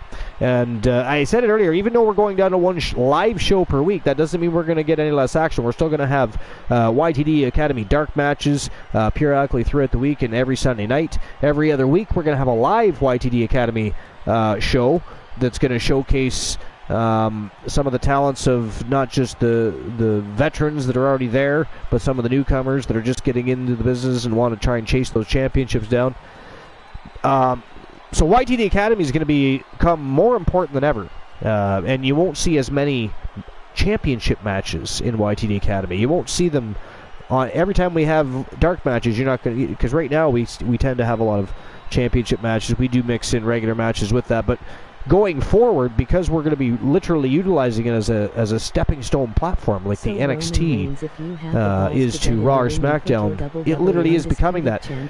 When you make the main roster and you come to Wrestle Wars Genesis, if you put together a string of losses of, say, 3 or 4 losses, you will automatically be sent back to YTD Academy until you can recharge and regroup and get collect some wins, maybe some championships, and get back to the main roster. So YTD Academy just became a whole lot more important, and we are still going to also have tournaments, right? So we're still going to have lots of Archerverse TV. So just because you think you see, we're going down to one live show per week, don't read too much into that, and it's not necessarily a permanent thing either. It's just something that I need to do for now, and we're going to make it work. And we're making some changes. We're going to do some things. But the WCW Championship history is going nowhere. Super Brawl Stadium is going nowhere. They're probably, most likely, it is very probable that we will go back to 2 live shows a week at some point. We will not be reducing any other. We may not have a lot, as many tournaments. I think at the end of the 3.0, Glenola and I had said that even though we had a lot of fun with all the changes that were happening with 22, we did a lot of tournaments, but it was nice to get away from the tournaments for a little while. But now that we haven't had many, and we're into the Archerverse 4.0, we have had a tournament already. It was very successful, fantastic night, and I do look forward to some future tournaments, but just not as many as we did in, say, 2.0 and early 3.0. So, but anyways, again, congratulations to Gail Kim from the Wolfpack, the new Legends champion. Let's move on to the next match of the night. And here we go. It is the Outlaws versus Winter Swarm, the WCW champions versus the YTD Academy champions. Unification matchup number 1. It is showtime and go time. Are you ready, Glenola? And by the way, Tia's not here. She's in the chat room, so you guys in the chat room have your opportunities to speak up as well. But Glenola, if you were to open a betting line right now and place a bet, I know none of your people are in there right now, but you've got Amber Extreme from Team Joe Link, you got Dr. Britt Baker, her partner in crime, and then on the other side of the fence, you, of course, have January from Team Infinite Oni, the coldest bitch on the planet. Been doing fantastic. Had a couple hiccups, but for the most part, she's been very dominant. And then Honeybee. Man, that chick has been winning championships and whooping ass, taking names and cashing checks, and she walked through the door. Absolutely impressed with Team Queen Bee and Honeybee Wrestling's Honeybee as far as that goes. And she's also a singles champion, too, as well. So, but what do you think?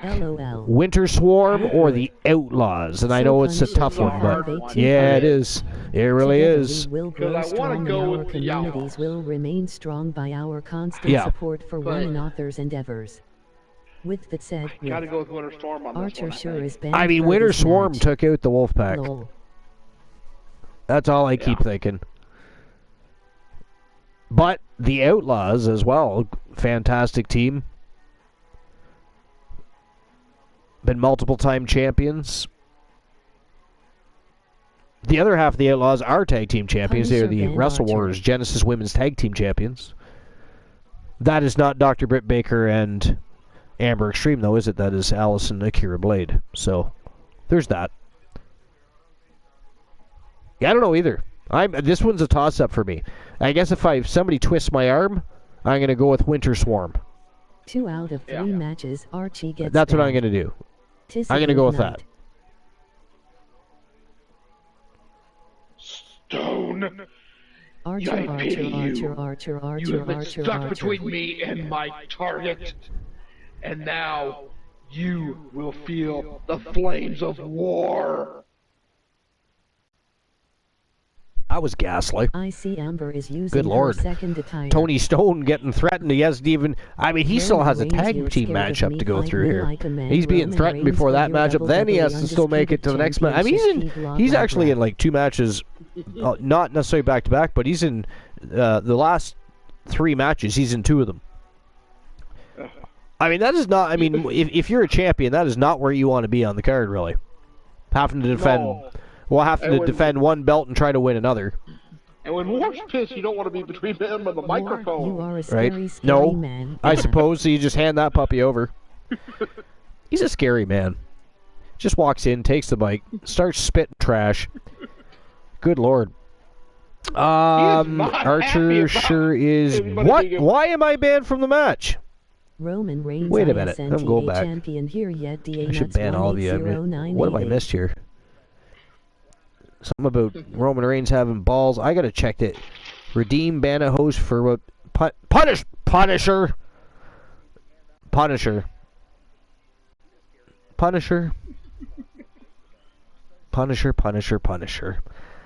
Oh, I should ban you, Punisher. You know, I was just getting a little payback for all the times you've joined the broadcast and acted like a troll.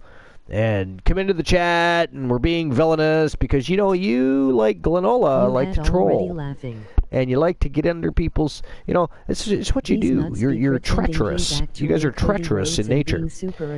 Twice. Well, maybe the second time was a bit of an accident. It was, you know, it was an oops. It was, you know, I accidentally hit that puppy twice. It was, I don't know what to tell you.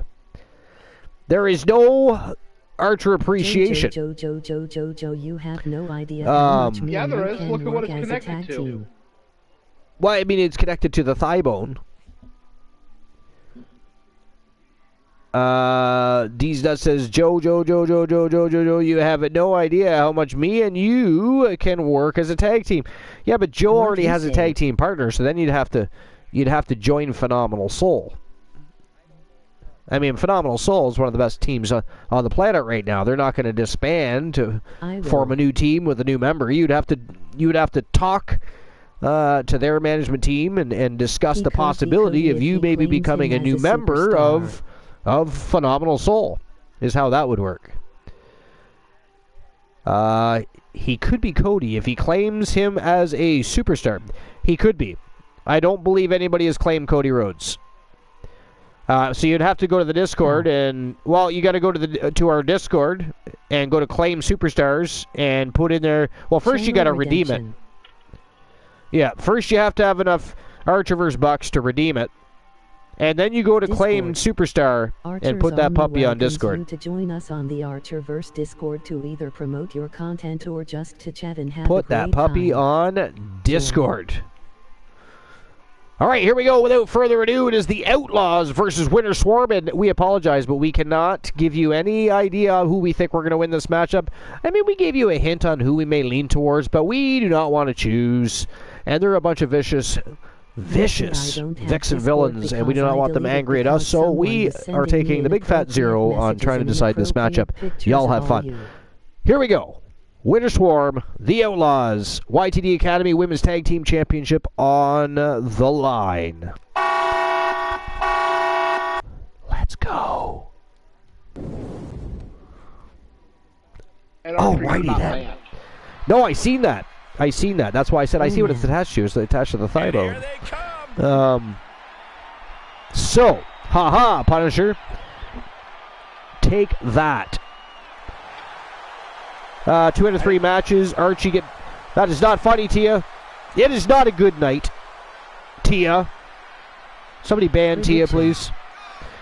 Joe Link says, I see Amber is using the second attire. Yes. Amber is indeed using the second attire. Warrior, a scary, scary man. He is a scary man. Have you seen the size of the guy, not to mention?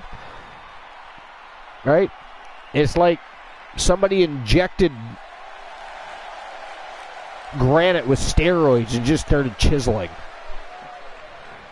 Well, Punisher just cut your cord. This is gonna be good. What? Actually, you didn't specify. You didn't specify. Aha! This will work. We don't know anybody by that name.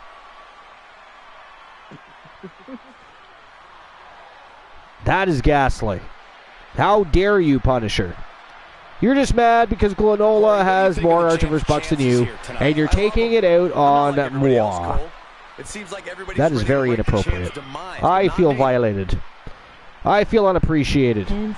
It is not hilarious. D's Nuts says, no, I am not doing prediction. Oh, you mean an actual prediction, I'm assuming. We don't open the betting lines until the championship rounds. Championship rounds are the final 3 matches of any card. Even when there are additional championship matches. Except for at a stream preview. At stream previews, we have opened those stream preview betting lines, and you can literally open every matchup to bet on. And there you are, you have 1 month to Oh, hey, thanks, Glenola. That was nice. There you go, D's Nuts. Glenola helping you out. So now you just got to go to Discord. Go to... He doesn't have Discord? Well, then get Discord. It's very simple. There was issues with pictures being sent. To him? Yeah. Oh, well, that's not good. So you're not allowed to have it, I assume? They deleted it. They said... Gotcha. So you'd have to create a brand new Discord. So, I'll be nice. Gotcha, yeah.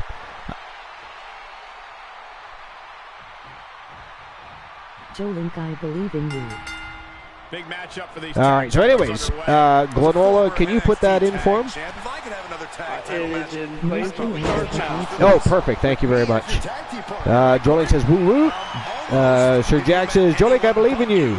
Mostly Amber, but you too. Mostly Amber, but you too. Nice. Awesome. You have Cody for 1 month, D's Nuts. All right, so I'm going to get back to that, that'll fix the problem. Laugh. To the dirt sheets here, see what else there is. Here's something from Wrestling News. This is from about 8 hours ago or so. Michael Schrute, WrestlingNews.co, says Booker T suggests adding another women's championship in WWE NXT. I think on the main roster too eventually, but start it in NXT. But I agree with Booker T, because we're at a point now where there's just too many women and there's not enough reasons to be in the ring. I mean, people don't need championship matches all the time, but the women's championship is defended once a month. The tag titles are defended once every couple of weeks, once every 3 weeks, sometimes once a month themselves. They need a women's United States championship or a women's Intercontinental championship, which I thought, like before COVID, they had actually said something about a women's Intercontinental Championship or something like that, and then those talks just disappeared. But so that would be cool. But I agree. Let's see what he says though. On the latest Hall of Fame podcast, WWE Hall of Famer Booker T said that it would be a good idea to have a second women's title in NXT. Booker said, I don't see that being a bad thing, just because right now they just have the tag team championships and the singles championship. The thing is, you have so many ladies in NXT right now that perhaps need that television championship to launch their career a little bit. You know what? I've always... So here's the thing. How many times have I said I'd love to see the TV championship make a return? But do it right. Do it the way WCW did it. You have every week you have somebody defend that TV title, and every week you have a #1 contendership match for that title. It's perfect for a 3-hour event. It's an extra. You can have that in the first hour, or put it in the second hour. Who cares? But I would put it in the first hour, because you could build the entire first hour around the television division, and then all you have to do is worry about a 2-hour Raw, so to speak. You know what I'm saying? Instead of worrying about 3 hours of programming, worry about one division and 2 hours of programming. And I think you would see great results. But anyways, So Booker praised some of the female talent that has the potential to become big stars. He says, I look at girls like Sol Ruka right now that are coming up. She could be someone who can, I keep hitting buttons, who can get the rocket, or definitely Tiffany Stratton. I can see Tiffany Stratton being the television champion in NXT. Why shouldn't NXT women have one more championship for the women to be highlighted just a little bit more? I'm all about the rub, so I'm not opposed to that. And I agree 100% with that, but I don't think it's just NXT. It's not like Raw and SmackDown are any different. They have the same. They got the singles title, they got the tag title, and a slew of other women. So I say bring it. Absolutely, because I would like to see it brought back to the men's division. Right? Every week that title is defended, and every pay-per-view. It became the workhorse title of WCW, much like, oh yeah, sure did. Like, it was every bit as coveted. I think it was one of their more coveted titles. I think it was more on the level of the Intercontinental title. And you look at some of the people that held it, hell yeah, never would have been main event. Hell yeah. Disco Inferno. Yep. You know, great wrestler. I love Disco Inferno. And, you know, how many times did he hold that? Yeah, exactly. But, yeah, I don't know. I would definitely like to see another title brought in for the women. I really think I think they deserve it. I think they've earned it, and I think they like Booker T. And I've said it all along. It's not just the women; it's the men's too. But there's now that there's so many different people being brought to the main roster. You know, all you have is the IC title, which you don't defend very often, the tag titles, which again you're not defending very often, and the WWE title, which again you're only definitely once a month. Which, if that's the way you want to continue, that's fine, but the television title would boost it. It would make it more interesting, because you could literally use the TV title as a stepping stone to the IC title. The IC title is a stepping stone to what it's supposed to be, is a trip to the championship showcase in a main event on a pay-per-view. You know what I mean? Oh, yeah.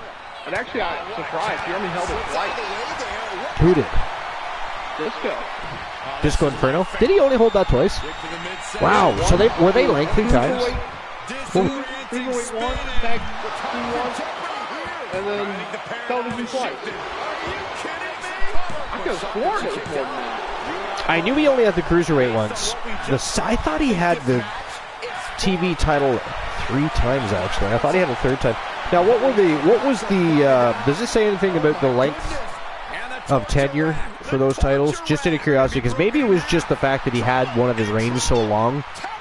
That could be. Like, you know, for instance, you know when, say, somebody wins a belt in November, and of course that's a different year, and they still have it in, say, March, and you're thinking, man, they've had the title a long time, but you're only thinking that because it was the year before into this year. So it could be one of those things where it just gets lost in translation, so to speak. Just Google how long did Disco Inferno hold belts. Nice. Glanola all over the fact check, and I love it.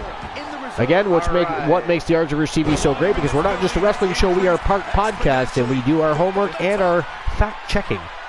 Especially if Archer is wrong. Pretty short, actually. Really? He won it on September 22nd of 97.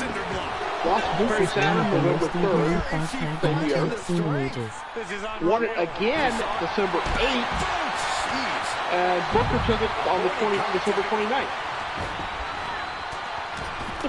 Tia says, like, those white boots should be red by now. Tia says, Outlaws are kicking ass tonight. This is one of the most evenly fought tag matches I've seen in ages. The matches since the launch of the Archerverse 4.0 have been absolutely phenomenal. I just think it's funny that I went to turn on the system today to get everything ready for tonight's show, and suddenly I have a 15.89 gigabyte patch, and I'm thinking, right on the steps. Did you see her bounce spine first off those steps? That was savage. Who threw her out? Who threw her out? I gotta go. Did you see it? I think that was Was it Honey? January. Was it January that did it, or was it Honeybee? It's going with the dark blue and light blue.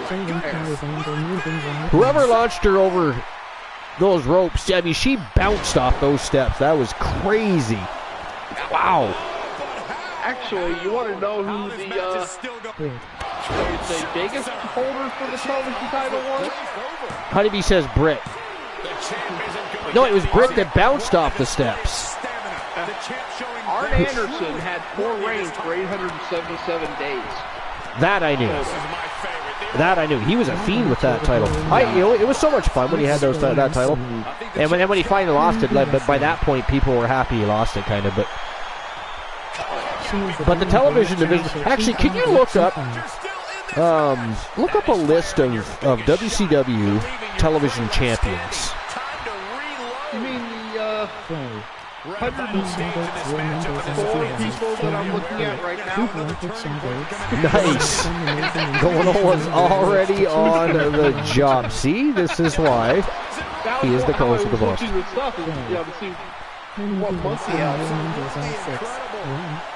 So let's start. We don't have to do 107, but let's just start at the top and we'll see where we get. This is in order, but I could also do it by 5 combined reigns. I will. Okay. Well, let's do that. So number 1 of the number of combined days of the rankings. Arn Anderson's number 1, 877 days, 4 reigns. Tully Blanchard, 3 reigns, 685. Oh, somebody got eliminated. Who got eliminated? January. No way. One member of Winter Swarm has been eliminated. Honeybee is in there all by herself against the Outlaws. Good God. Oh, look at this. Whoa. Britt Baker. Sling Blade takes Honeybee out. And Honeybee has been eliminated. It is even Steven. Holy shit. What a match this has been. This is absolutely insane. Honeybee really taking it to Britt Baker right now.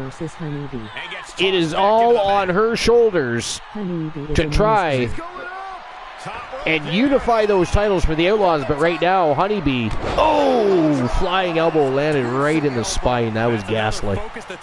That was, soccer kicked her right in the belly. Right in the belly. You got Paul Jones, 5 Paul reigns, Jones. 679. I forgot about him. You got Lord Steven Regal. Sir Lord William Steven Regal.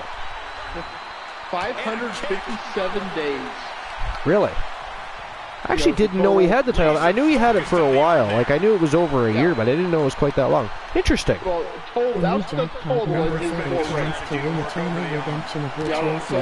about one specific reign. That's just total combined days. Right, yep. I got you. Mike Rotunda held it 3 times, 433. Everybody know who Mike Rotunda is? Inelegant exit, but if it works, it works. Do you remember who he was in? Do you remember? Yeah, I was going to say. Do you remember who he was in WWE? He was. That's right, IRS. Yep. Absolutely. Bray Wyatt's daddy. Bray Wyatt's daddy.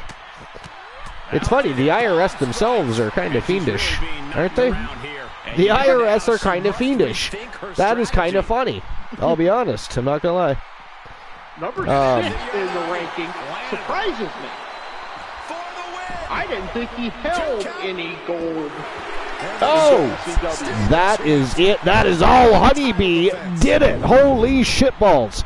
Ladies and gentlemen, the winner of the match and new unified YTD Academy Tag Team Champions from Team Queen Bee and Honeybee Wrestling and Team Infinite Oni. It is the coldest bitch on the planet, January, and Honeybee Winter Swarm are your unified tag team champions and the first unified champions of the evening, ladies and gentlemen.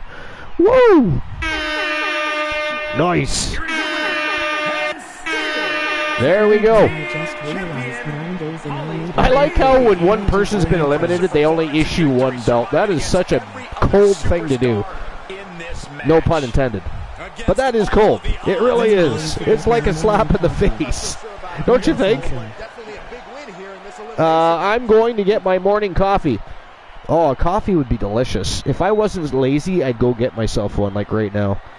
Actually, I could take a break. I do have to pee. Although, it'd be quicker if I just went and got a drink, because I don't feel like using the machine, so I'd have to heat up water and then pour it and make instant coffee. I think I'll just grab a drink at some point. Shadow says, did I miss one of my matches? No, sir. We just had our first unification match of the night. So you've missed 2 title matches, but the only thing you've missed is the Women's Legends Championship matchup. We have a brand new Women's Legends Champion, and you just missed the very first unification matchup for the YTD Academy Tag Team Championships. Winter Swarm have unified the belts. And again, congratulations. Think we're going to have a surprise match tonight, Archer? I hope not. That was weird, eh? Wasn't it, though? Like, I don't even know how to explain that. It's like it happened once in exhibition, and now it's happened right on the show. I literally changed Archer's entrance. He does not have the same entrance, but yet tonight he comes out. He's got his new attire, but he's coming out to the same entrance, and I don't even know how to explain that. At all. No explanation. So, but anyways. Here's your coffee. That is not funny, DC. I mean, unless you can physically give me a coffee. No coffee, no talkie. Coffee before talkie. Actually, to be fair, I have a mug that says that.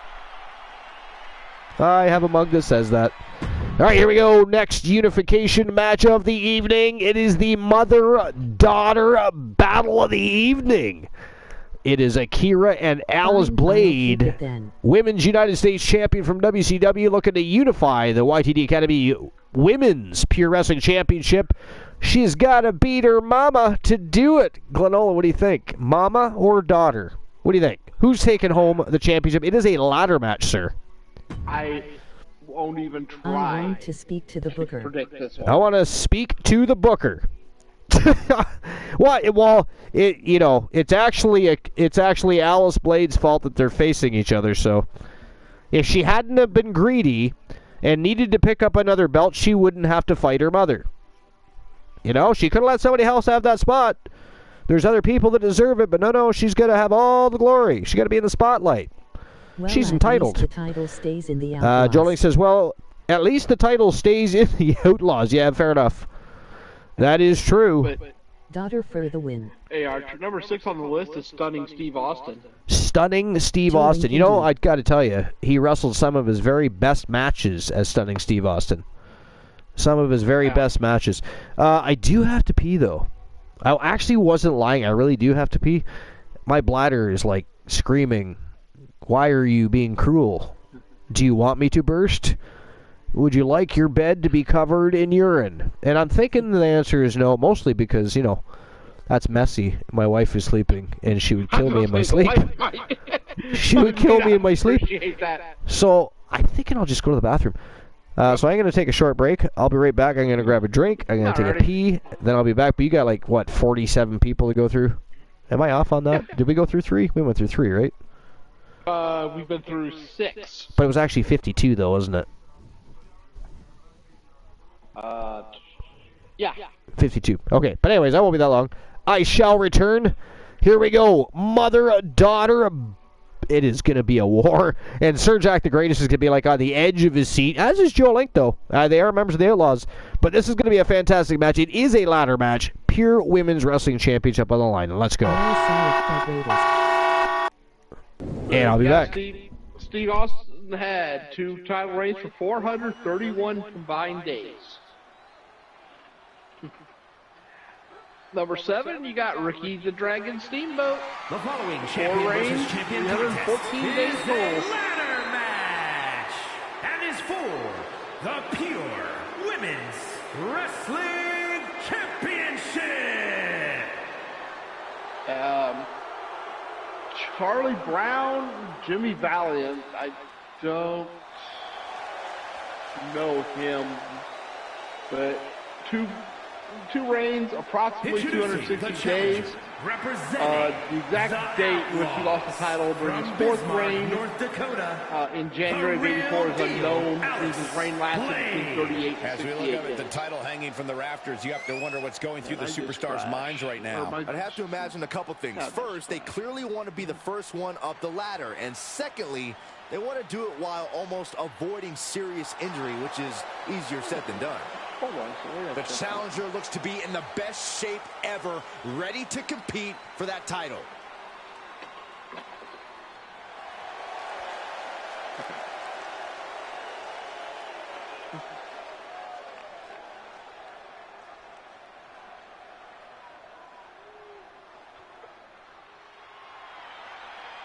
So, up next is Ric Flair. Two reigns for 253 combined days. Number 10, Johnny B. Bad. And introducing the champion, representing the 3 reigns, Outlaws, 240 from days. Bismarck, North Dakota, she is the pure women's Number 11, wrestling got the American champion, Dream, Dusty Rhodes. Akira. To see a complete list of 3 reigns, champions from matches 227 days. simply Is type on the line. TAB. And title matches like this have a way of getting your blood WCW or flowing. 12, you got the Baron Von Raschke. 2 reigns of 217 combined. A win here cements her as one of the great champions of this 13, era. Rick Steiner, the dog-faced gremlin. 3 reigns, 211 days.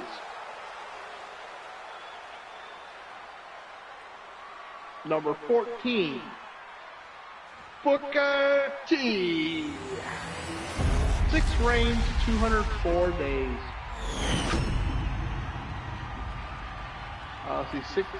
Number 16, the Great Kabuki held the title for The champion 185 came out days. here, somewhat gloating their belt around. Don't know if that's their way 17, of you playing got Ivan mind Koloff. game. That title should give 3 anyone reigns, the right to 182 look. combined. What good is it being on top of the mountain if you don't get to look down on Paul everybody else? Orndorff, who held it 169 days. to have. And a clothesline. 19, you got Lex Luger. Forearm. 2 reigns, 168 days combined. No, that clothesline hurt. Holding on for more. Nikita Koloff had it once for 160 160 days. Will that be the case? Full control. Greg Valentine, 4 reigns, 157 days total. Up and down. Let's see. Angelo Mosca held it 2 times for 143 days. That was a hell of a maneuver there, guys. Well Great scattered Muta had it reversal once there. for 121 days. Roundhouse kick. Sting had it once for She 114 got days. launched. This one is headed outside, guys. Chris Jericho had it once for 112 days. Oh, this is nasty. My goodness, might have cracked their rib. Okay. Corey, Scott what could be the Steiner had deciding it The new factor in this jackpot matchup? twice number for photo approximately change 180 to days. elevation of your choices. Exact date in which he stripped the title during his first reign was unknown. Matches Remember, you have to be in the ring. Reign Climb the lasted ladder between and grab 33 and the 63 prize that's days. suspended in midair, high above the ring. And that definitely made solid impact. Number 27, Rufus R. Jones. Brutal stomp to the body. And just getting started. Look at this brutality. 2 reigns, 98 This is how you days. torture your opponent. 28, you got the hot rod, Roddy Piper. Oh my 2 God, reigns, this is hard to 94 watch. days. And there was some force on that move. Renegade had it once for 91 days.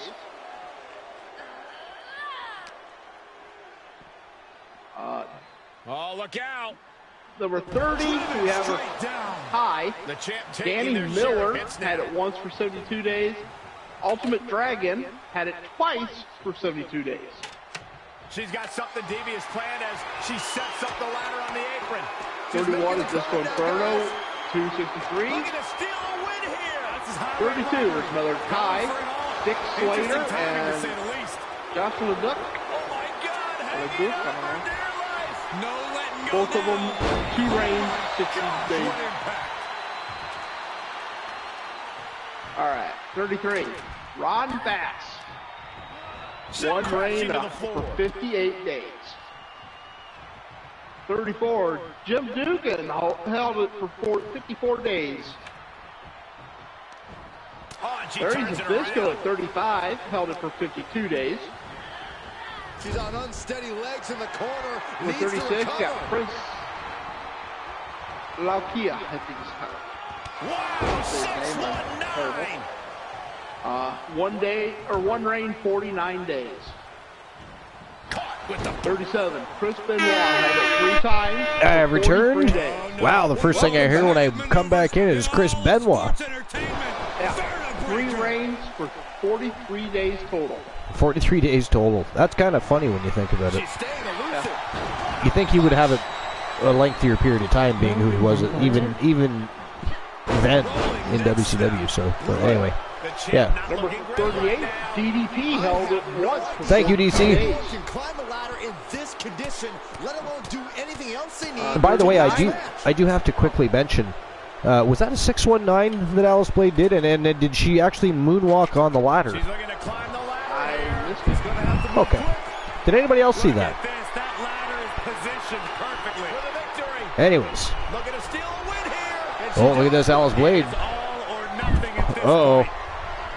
Oh, shit. Electric chair drop. That sucks. Anyways. Number 39 is Finlay. That's just 1 reign, 41 days. 1 reign of 41 days. Now, you know what, though? When you're talking the amount of days, you know what? When we're talking the television championship, because of the way they did it correctly, that's actually a pretty long time to be champion, because you're defending that every single week. And when they ended up with 2 shows, sometimes it'd even be on Thunder. Because when they first started Thunder, there was no, they ended up with kind of different rosters. It was not really not like they did with Raw and SmackDown type of thing, but they did kind of have their own rosters. But yeah, the television championship was defended all the time. So 43 days is actually a fairly lengthy period of time. Number 40, Perry Saturn. Ooh, Perry Saturn. 5 days. Single reign. Oh, look at this. Akira Blade did it. She beat her daughter down, climbed the ladder rung by damn rung, and she did it. She is the unified YTD Academy Women's Pure Wrestling Champion. Congratulations. Well, I mean, it's kind of bittersweet, isn't it, Sir Jack? But I mean, that was a fantastic. look at the emoji. Here is your winner. Oh. And still. But on the bright side of things, like Joe Link said, Sir Jack, at least the championship remains with the Outlaws. You can have that as your solace. You can have that as your solace. It was a great match. A fantastic match indeed. It wasn't an easy win, but she pulled it off. Akira Blade. That's all that matters. Wow, fantastic match. We're on to our next unification match, and it is again Honeybee having to step back in to the squared circle, this time against the monster of monsters in the women's division. She is facing off against She-Fiend to unify the Grand Prix Wrestling Championship. Falls count anywhere here, ladies and gentlemen. What do you think? Glenola, She-Fiend, or Honeybee? I'm going with She-Fiend. You're going with She-Fiend? In part because, Honeybee has already had 1 match tonight. Right. That's true. Damage retention is a real thing. It really is. Yep. It's funny, because I was going to note that the fact that Honeybee's been a Triple Crown champion, which, by the way, even though we're changing the format of things, you can still become a Triple Crown champion. Just you will have 2 world championships, or 2 main championships, and a secondary title to achieve that, as opposed to 3 top-tier titles. So it's still achievable, just done differently going forward until WCW makes its return. So, like I said, the history and the lineage is all remaining. That is not going anywhere. So when they do return, we'll know exactly who was champion, and we're going to know who the contenders were. It'll be taken care of, because WCW, it is highly probable that it will make a return at some point. Highly probable. Most likely to happen. Let's put it that way.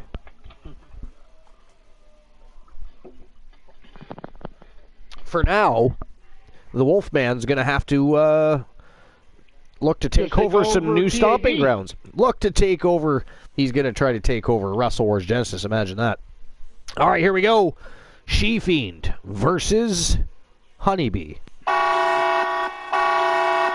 Let's go. I mean, he does have controlling interest. He does have controlling interest. That is a fair point. It is a disgusting point, too, might I add. I'm just going to toss that out there. That is quite ghastly. Champion versus champion contest is a Falls Count Anywhere match. Oh, look at my wife. She looks so cute when she's sleeping. I should take a picture and post it. Sometimes that's a good idea. Sometimes it's not. All right, so where were we on our list here of champions? Number 41. We have the Z-Man. The Z. I don't even know if I know who that is. I mean, WCW, let's face it, did have some superstars. You weren't really sure who they were. They just showed up now and again, got beat up. To be fair. Yeah. Tom Zenk. Let's see. Pro wrestler appeared with WWF from 86 to 87. AWA from 88 to 89. And WCW from 89 to 94. As well as tours of Japan with All Japan Pro. Really? Huh. Did he have any other monikers, or do we have to fact check that on another? Does it say? No. I'm looking here. I'm just curious exactly who it is.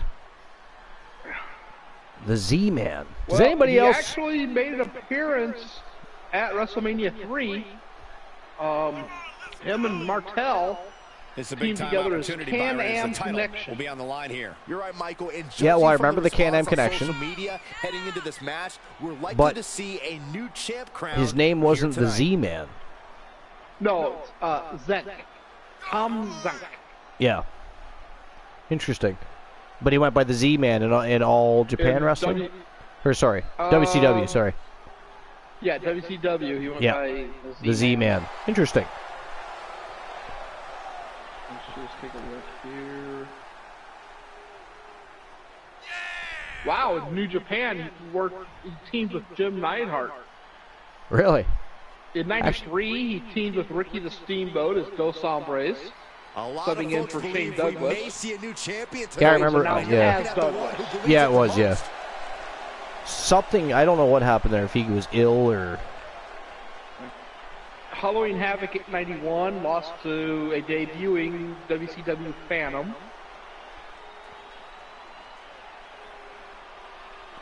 Trying to see... Man, She-Fiend's a scary-looking monster.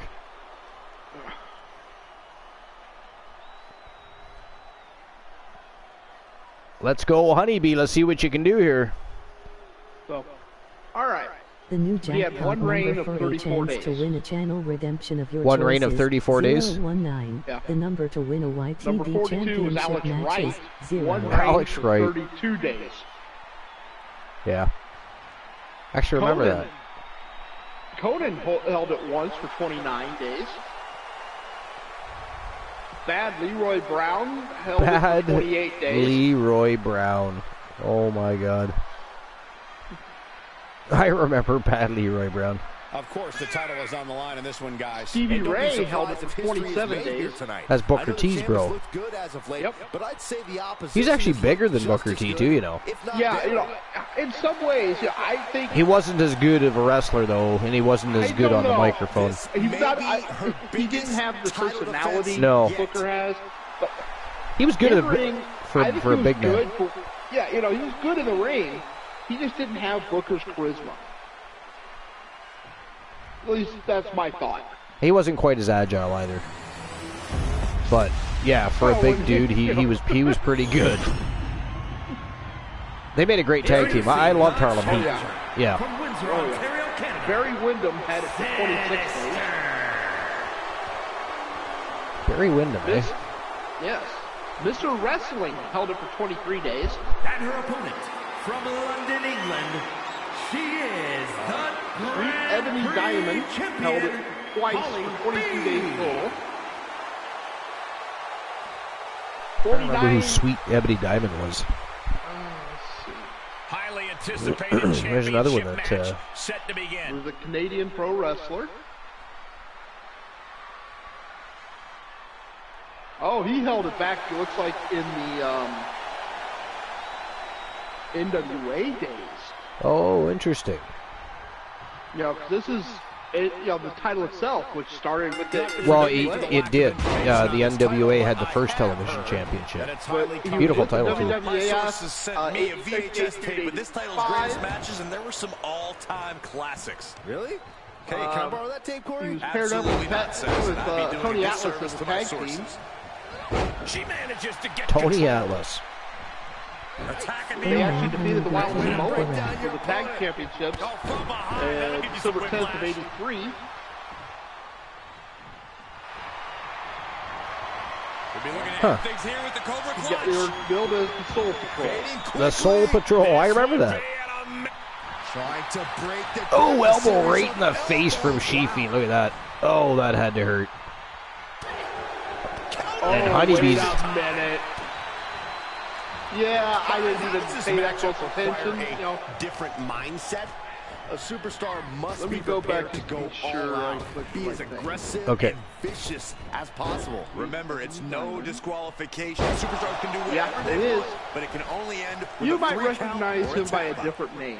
And no countouts means she has the whole outside Rocky to play Johnson. with. Oh, Jesus! I didn't even know he went by that moniker. Sweet Ebony Diamond. Now that's a name. Yeah, it is. Wow. Number 49 is a tie. Challenger's a little worse for wear now. Johnny Weaver and Mark Youngblood each held it one time for 21 days. Oh, what a kick. Not done yet. Gonna take a trip.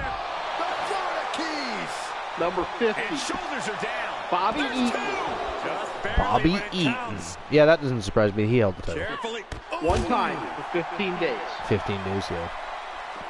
Able to get out of the way. 51. I knew he held the title, but I'm surprised it was this short. Yeah, me too, kind One time of. for Scott Hall. Look out. For 8 days.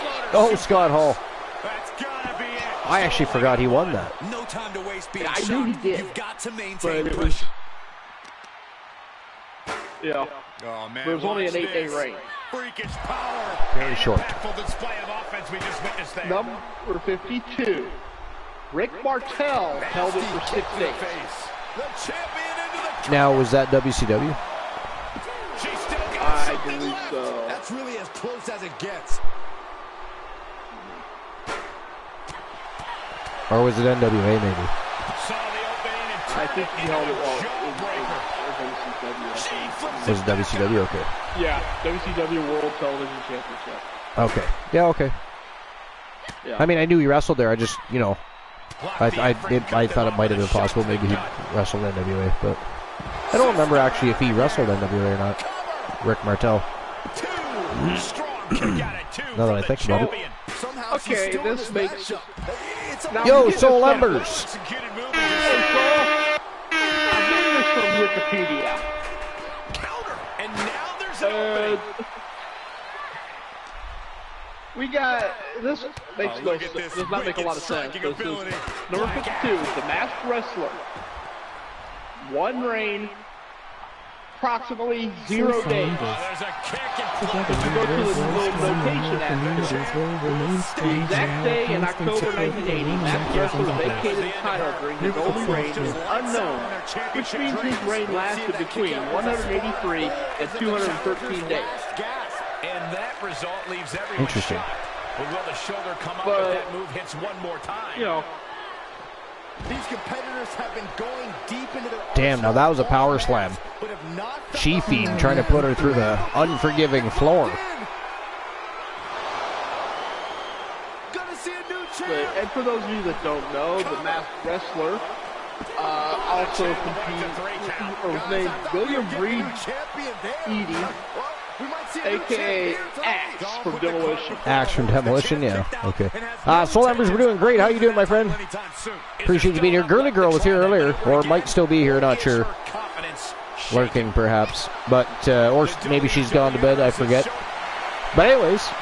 I figured you were sleeping in your chair. She's right next to me. She's right next to you? Yeah. In your chair?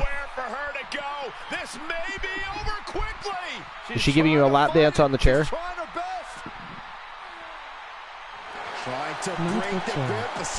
My foot chair. Okay. Well, at least it's more comfy. She left an opening. Oh, gosh. Yeah, so anyway. And now thrown back into the ring. Was RVD on the list? No. I just wondered if RVD had ever won it. Was he in WCW? Rob Van Dam. She's taking things to ringside. I know he was. Yeah, I believe he was. Now I gotta look this up. Yeah, maybe he wasn't. I don't know. I can't remember myself now. ECW for sure.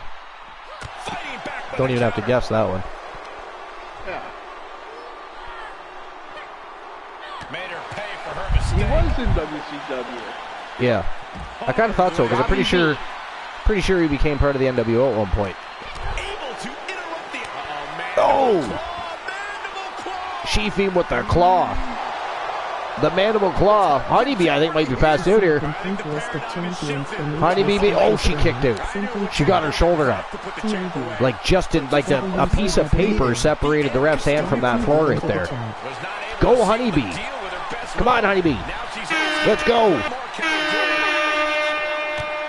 Oh, double foot stomp right in the abdomen.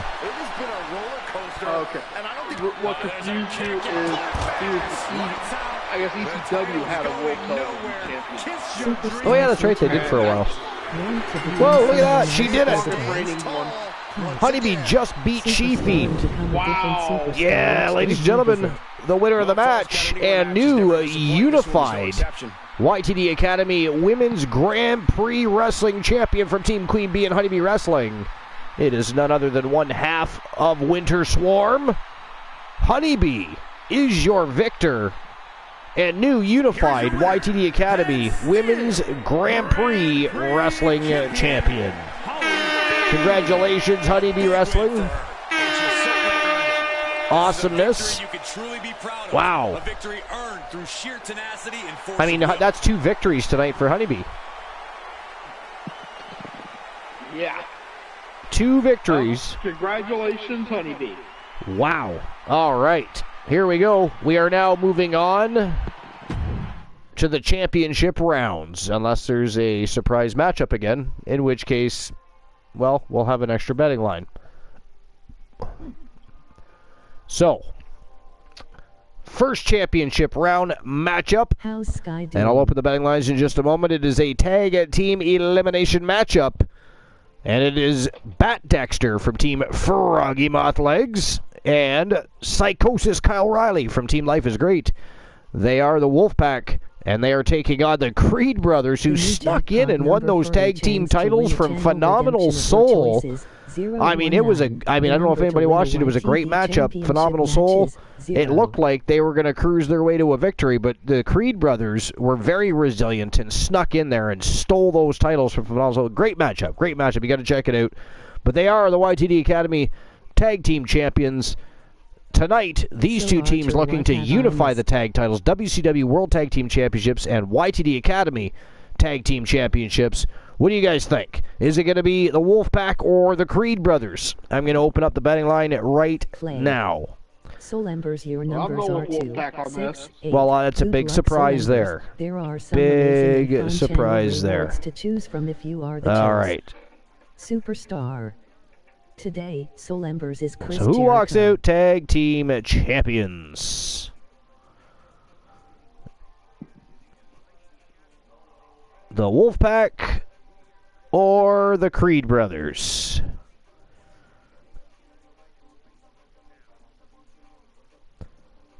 As usual, 5 minutos to make your bets. And the betting lines are open as of right now. So go ahead and start making your bets. 4 minutes, 55 seconds to do so. And in the meantime, let's get to the first matchup of the championship rounds for the tag team championships, looking to unify the WCW World Tag Team titles with the YTD Academy Tag Team Championships. Tag team elimination matchup is next. And I, too, am going to side with the Wolfpack here because I personally believe that the victory that they hold over Phenomenal Soul was somewhat of a fluke, I think. I don't know. Glenola, what do you think about that? I mean, did you watch that match? No, I haven't. You haven't watched that match, okay. I personally think I call BS on that one. I'm blowing the whistle. It was a fluke. On that bullshit. I think it was a fluke, and I think tonight Bat Dexter and Psychosis Kyle O'Reilly walk all over the Creed brothers and send them back to the nursery. I don't know. That's what I'm thinking. And you were already siding with the Wolfpack, you know, considering it's your team and all. You know, you are in control of the Wolfpack and WCW and soon to be YTD Academy, apparently. All right.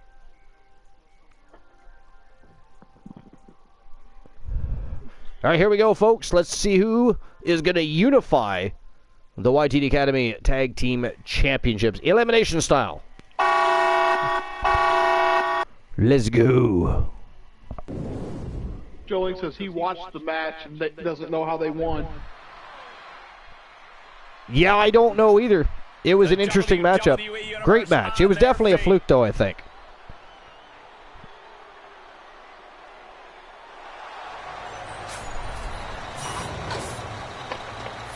All right, 2, 6, and 8 unlucky. I don't know who else has been playing. Did anybody come close other than Glenola? Glenola was 26 points away from a channel redemption.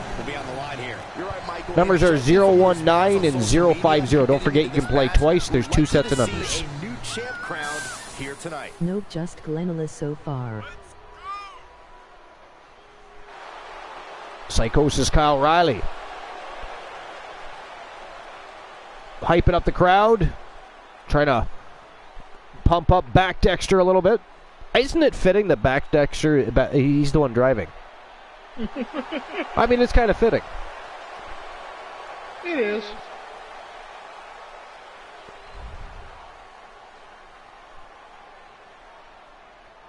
All right, here we go. And here come the Creed brothers, the gentlemen that defeated Phenomenal Soul for the YTD Academy Tag Team Championships. Man, I still can't believe they did it, but they did it. I mean, I don't know how they did it, but they are your champions. And tonight they look to unify. But can they beat Bad Dex and Psychosis Kyle O'Reilly? The Wolfpack, they're just such a formidable team and faction. I don't know. They're on a roll. The Archivers 4.0 seems to belong to the Wolfpack so far. Arguably, I guess, you know, Outlaws are doing pretty good.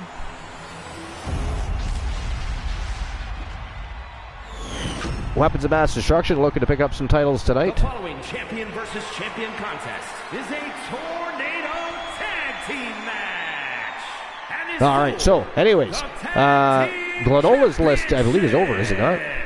Introducing the challengers. All right, so I don't think there's any reason to read any more of the dirt sheets. We'll probably be reading more because sometime this weekend I was thinking of holding a Rumble and a tournament. Just not sure when as of right now. And then, of course, Sunday night will still be our designated YTD Academy Dark Match night. All right, so my list this evening is from the Sportster.com. It's by T-Von King, and it was published actually February 27th of 2021, so it's, you know, a couple years older by a bit. And it is 5 best and 5 worst title unification matches ever. And I thought that was actually fitting considering the nature of tonight's show. So it says, title unification matches are always a big deal in wrestling, but they don't always live up to their hype. Here are the best and worst of these matches. Title unification matches are exciting affairs when it is time for 2 championships to be merged into one. Nevertheless, there have, major promotions like WWE and WCW sometimes have too many titles on a roster. Therefore, championship unification matches are the best way to get rid of one championship. It's always sad to see a championship go, as some are prestigious and have so much history behind them. Nevertheless, there have been some memorable championship unification matches that give the retiring championship a send-off it deserves. In some instances, there have been dreadful unification matches that have failed to live up to the hype and to the expectations. With the way professional wrestling works, some titles have made triumphant returns. So, number 10 on the list, and this is worst. Triple H versus Kane, No Mercy, 2002. So it says Triple H and Kane had one of the worst feuds ever in the fall of 2002 with the Katie Vick saga. Their awful rivalry culminated at No Mercy 2002. It also eliminated. The Games World Heavyweight Championship and Kane's Intercontinental Championship were at stake, with the IC title set to retire. This was a lackluster match, which is bitterly disappointing considering this was not Triple H and Kane's first rodeo. Ultimately, Triple H unified the two titles, with the Intercontinental Championship ceasing to exist for 7 months until it was reactivated at Judgment Day 2003. Number 9 on the list, and this is best. The Dudley Boys versus the Hardy Boys at Survivor Series 2001. It says the storied rivalry between the Dudley Boys and the Hardy Boys was taken to new heights at the 2001 Survivor Series. The Dudley Boys, accompanied by the Duchess of Dudleyville, Stacy Keibler, were the reigning WCW Tag Champions, and the Hardys were the WWF Tag Team Champions. Although Howard Finkel got the champions mixed up, it did not matter, as the match was off the charts. It's an underrated cage match, as both teams are remembered for their TLC and brutal TLC encounters. Nevertheless, the Hardys were close to unifying the titles, but Jeff crashed and burned by performing a swanton bomb on top of the cage through the table. The Dudleys were victorious, becoming the final WCW Tag Team Champions, with the title absorbed into the WWF Tag Team Championship. It's hard to believe, but it looks like he still has some gas left. Number 8, and this is worst. Michelle McCool versus Melina, Night of Champions 2010. Says it was only fitting that Michelle McCool was participating in the championship match to unify the WWE Women's and WWE Divas Championships at Night of Champions 2010. McCool was the first woman to have the distinction of winning both titles, and which is a remarkable achievement. However, McCool's friend Layla was the reigning women's champion, but McCool had the honor of defending the title. McCool's opponent was Melina, who regained the Divas Championship a month prior at SummerSlam. McCool and Melina had a sensational match and sensational chemistry together. But this bout fell short of their normal work. The outside of the ring was filled with divas who acted as lumberjills. Moreover, Layla put her disappointment to the side by interfering on McCool's behalf, with McCool winning the match, with the Women's Championship no longer operating after 44 years. Yeah, in 28 of those years, it was like, wasn't it the Fabulous Moolah had it for like 28 years of those 44? Number 7, yeah, it was something like that, 26, 28, 25, somewhere around there. So it was a long-ass time anyways, but I mean, they barely ever wrestled. So number 7 on the list, best, Rob Van Dam versus Jeff Hardy. Raw, July 22nd, 2002. So every time Rob Van Dam and Jeff Hardy clash, did somebody just get eliminated? I feel like somebody just got eliminated.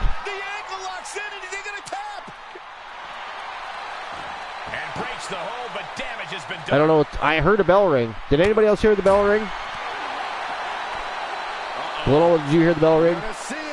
No, but I don't have the volume up on the screen. I mean, you see Creed and Kyle O'Reilly's starting to move a little bit, but they were both just standing there staggering. Only getting worse by the second, Michael.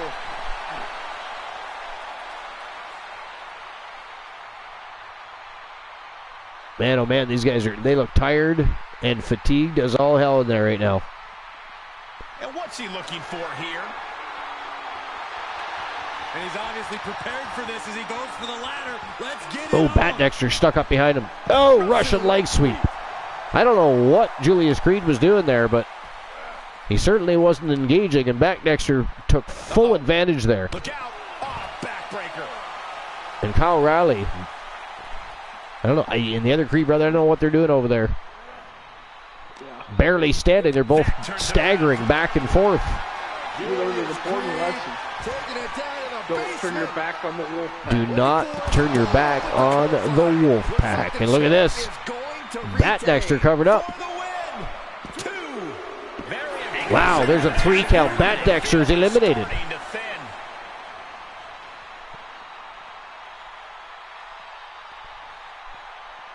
But now we got 3 guys. But who's... I still swear somebody was eliminated. I think the other Creed brother's been eliminated. I think it is down to Kyle O'Reilly. Oh, right in the face with the steel steps. That was disgusting. Yeah, I think it's down to... Yeah, exactly. I think he was eliminated. I think life was just... Or not life, but I think Kyle O'Reilly was just waiting to see what happened between Julius Creed and Bat Dexter. But now Kyle O'Reilly in trouble. Oh, nice reversal by Kyle O'Reilly. Versus Kyle. This was so strange that they were just Here we go. you know. Yeah, seemingly for no reason. Or at least was, yeah. At this point, he might have ventured backstage finally, but... He managed to get the shoulder up. Man, oh man. The struggle for control of this matchup is certainly real. Like, nobody has really had control of this matchup when you think about it. It's just gone back and forth. And here's Kyle O'Reilly with those steel steps again. Oh, changed his mind. Oh, paid the price. Second guessing himself. And now he's in trouble. Oh, that wasn't good. Kyle O'Reilly in trouble here. And he gets set back into the ring. Kyle O'Reilly is in trouble here.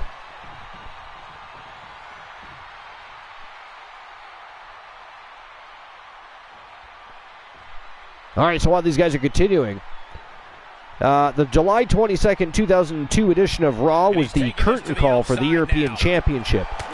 Jeff Hardy challenged Rob Van Dam for the Intercontinental Championship in a ladder match that suited both combatants. Hardy participated in the second ladder match on Raw in 3 weeks, which is unprecedented, coming close to defeating The Undertaker for the undisputed WWE Championship. Both men did not hold back, and they put their bodies on the line with some ridiculous high spots. Ultimately, Van Dam had the last laugh after planting Hardy with his patented 5-star frog splash. Oh, that was a big Kyle O'Reilly. I mean, it might be over right here. Damn. Oh, he kicked out. Psychosis, Kyle O'Reilly. Wow. But yeah, so both men did not hold back, and they put their bodies on the line with ridiculous high spots. Ultimately, Van Dam had the last laugh with the 5-star frog splash from the top of the ladder onto a prone Hardy, and he went to retrieve the Intercontinental Championship and won the matchup. So, yeah, I remember that matchup very well, actually. That was a very, very good matchup. Like he said, a lot of high spots, but they were done well. Like, I don't know. It's Hardy and Rob Van Dam. It's what you come to expect. Number 6 and is under worst. The Miz and John Morrison versus Carlito and Primo. And it was WrestleMania 25 pre-show. Well, I mean, if that doesn't say it all. They didn't even have the faith that they would do well enough on the main card. They were put on the pre-show. Right? That's pre-shows for people that are looking for opportunity and maybe looking for a way back to the main card or back to a premium live event at some point. But anyways, The title unification match between the WWE Tag Team Champions, Carlito and Primo, pitted against the World Tag Team Champions, John Morrison and The Miz, epitomized the sad state of the tag team division. Sadly, this high-profile showdown was relegated to the pre-show of WrestleMania 25, which would have been disappointing for all four involved. It was a lumberjack match, so everybody involved got their WrestleMania payday. Nonetheless, it was a competitive affair, but it was nothing to shout about. With it being on the pre-show, it is forgotten. However, the result was surprising, with the Colons prevailing over The Miz and Morrison. The titles were renamed the Unified WWE Tag Team Championships until the World Tag Team Championship was officially retired in August 2010, with the Hart Dynasty holding the strap. Number 5 and worst. Rob Van Dam versus Tommy Dreamer. Raw, August the 26th. Wow, the Creed brothers did it again. Holy shit. Man, they came out of nowhere, defeated the Phenomenal Soul. Now they have defeated the Wolfpack and unified the titles. Where did these guys come from? Man. Wow, congratulations to the Creed brothers. Unified YTD Academy World Tag Team Champions. Crazy. Well, not World Tag Team Champions, but they are the YTD Academy Tag Team Champions. And still, Tag Team Champions, Brutus and Julius. Holy crap. I mean, I can't even believe it. And we are looking at the last superstar standing. No, I am shocked. I am completely shocked. All right, so I'll issue the payout for that if there is one to be issued.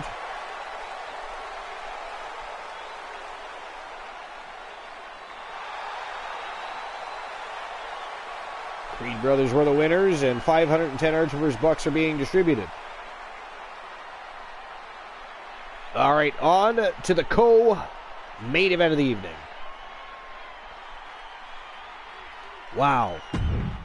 The Creed brothers unified and undisputed YTD Academy Tag Team Champions. That is crazy. All right, next match of the evening, ladies and gentlemen. This is a triple threat submission eliminator. And this will unify the YTD Academy Pure Wrestling Championship and, of course, the WCW United States Championship. The Iceman Christian Hart was originally due to defend his Wrestle Wars Genesis Television Championship, but due to the nature of the show tonight, he was just thrown into the mix, so he too has opportunity tonight. But man, the rivalry he's had with Alan Severn, and now he's got Tony Stone, who's been an absolutely dominant champion. I don't know about this one. I got to be honest. I know you're going with Alan Severn. I'm going to go with Tony Stone on this one. I don't even think Christian Hart. I mean, he's been through some battles lately. I don't know if he's got enough in him to beat Alan Severn and Tony Stone on the same evening. I don't know. Well, I'm going with the Wolfman by a hammerlock. By a hammerlock. Nice. No, I don't care what movie he uses, but yeah, I'm going to go with the Wolfman. All right, so I'm just opening up the betting line here. If anybody wants to bet on the matches, who walks out the Pure Wrestling Champion? Is it going to be Tony Stone? 019, the number to win a YTD Championship Christian Hart? Or Alan Severn? As always, 5 minutes to make your bets. It is a submission eliminator. Remember that. And that said, Christian Hart is a submission specialist. But the Wolfman once beat that submission specialist with a hammerlock. And there we go. Betting lines are open. 5 minutes to make your bets. Ladies and gentlemen, without further ado, co-main event of the evening to unify the WCW United States Championship with the YTD Academy Pure Wrestling Championship. Extreme Rules. Anything goes. Who's walking out champion? Let's find out.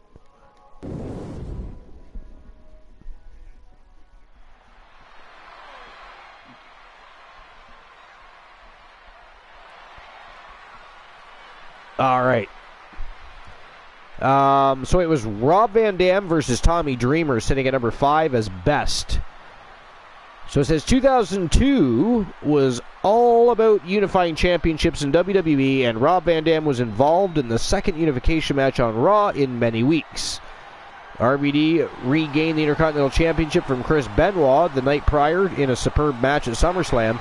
Van Dam took on his good friend and fellow ECW alumni Tommy Dreamer, who held the Hardcore Championship in Van Dam's first title defense. This encounter was the perfect way to retire the Hardcore Championship, with RVD and Dreamer pulling out all the stops in an underrated Hardcore contest. Inevitably, the result was never in doubt, with RVD unifying the Intercontinental and Hardcore titles. Both men have a tremendous amount of respect for each other, and a tearful Dreamer congratulated Van Dam after the match. Number 4 on the list, and this is worst. Chris Jericho versus Stone Cold Steve Austin. Vengeance 2001. So Vengeance 2001 was all about a 4-man tournament to crown the first ever undisputed WWF champion. Stone Cold Steve Austin outlasted Kurt Angle to retain the WWF Championship, and Chris Jericho regained the World Championship from his bitter enemy, The Rock. Jericho and Austin closed out the show, which should have been a magnificent match between two high-caliber wrestlers. Repeated interference from Booker T and Mr. McMahon marred this match, but it was a historical moment, with Y2J defeating both The Rock and Stone Cold in the same night to claim the undisputed WWF Championship. Number 3, best. Ric Flair versus Sting. WCW Clash of the Champions 27. Ric Flair and Sting were no strangers to each other as they faced off on the very first Clash of the Champions in 1988. The two locked horns at Clash of the Champions 7 in June 1994 to unify Ric Flair's WCW World Heavyweight Championship and Sting's WCW International World Heavyweight Championship. Nate thrived in his role as a cunning heel, and Sting had the support from the fans. Sherry Martel was at ringside to keep a close eye on the match, and Sting accidentally laid her out. Nonetheless, Flair created more history, as he often does in monumental World Championship matches, by unifying the two titles, with the big gold belt being represented in WCW afterward. Number 2, worst. Edge versus Test. Survivor Series 2001. Championships were like hot potatoes in the Invasion storyline, and it was hard to keep track of who was a reigning champion. Survivor Series 2001 was the culmination of the poorly booked Invasion angle, with reigning WCW US champion. And hold on, I'm just going to get back to where I was because it went bye-bye on me. Hold on.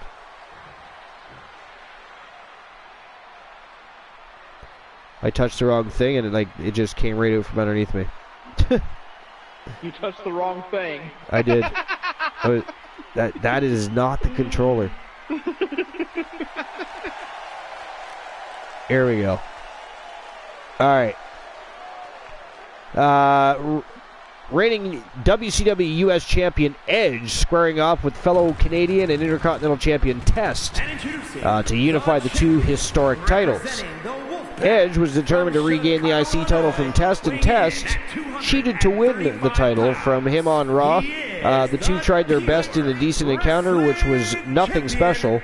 Nonetheless, Edge unified the two titles, with the U.S. title being reinstated as the WWE United States Championship in July 2003 as part of the SmackDown brand.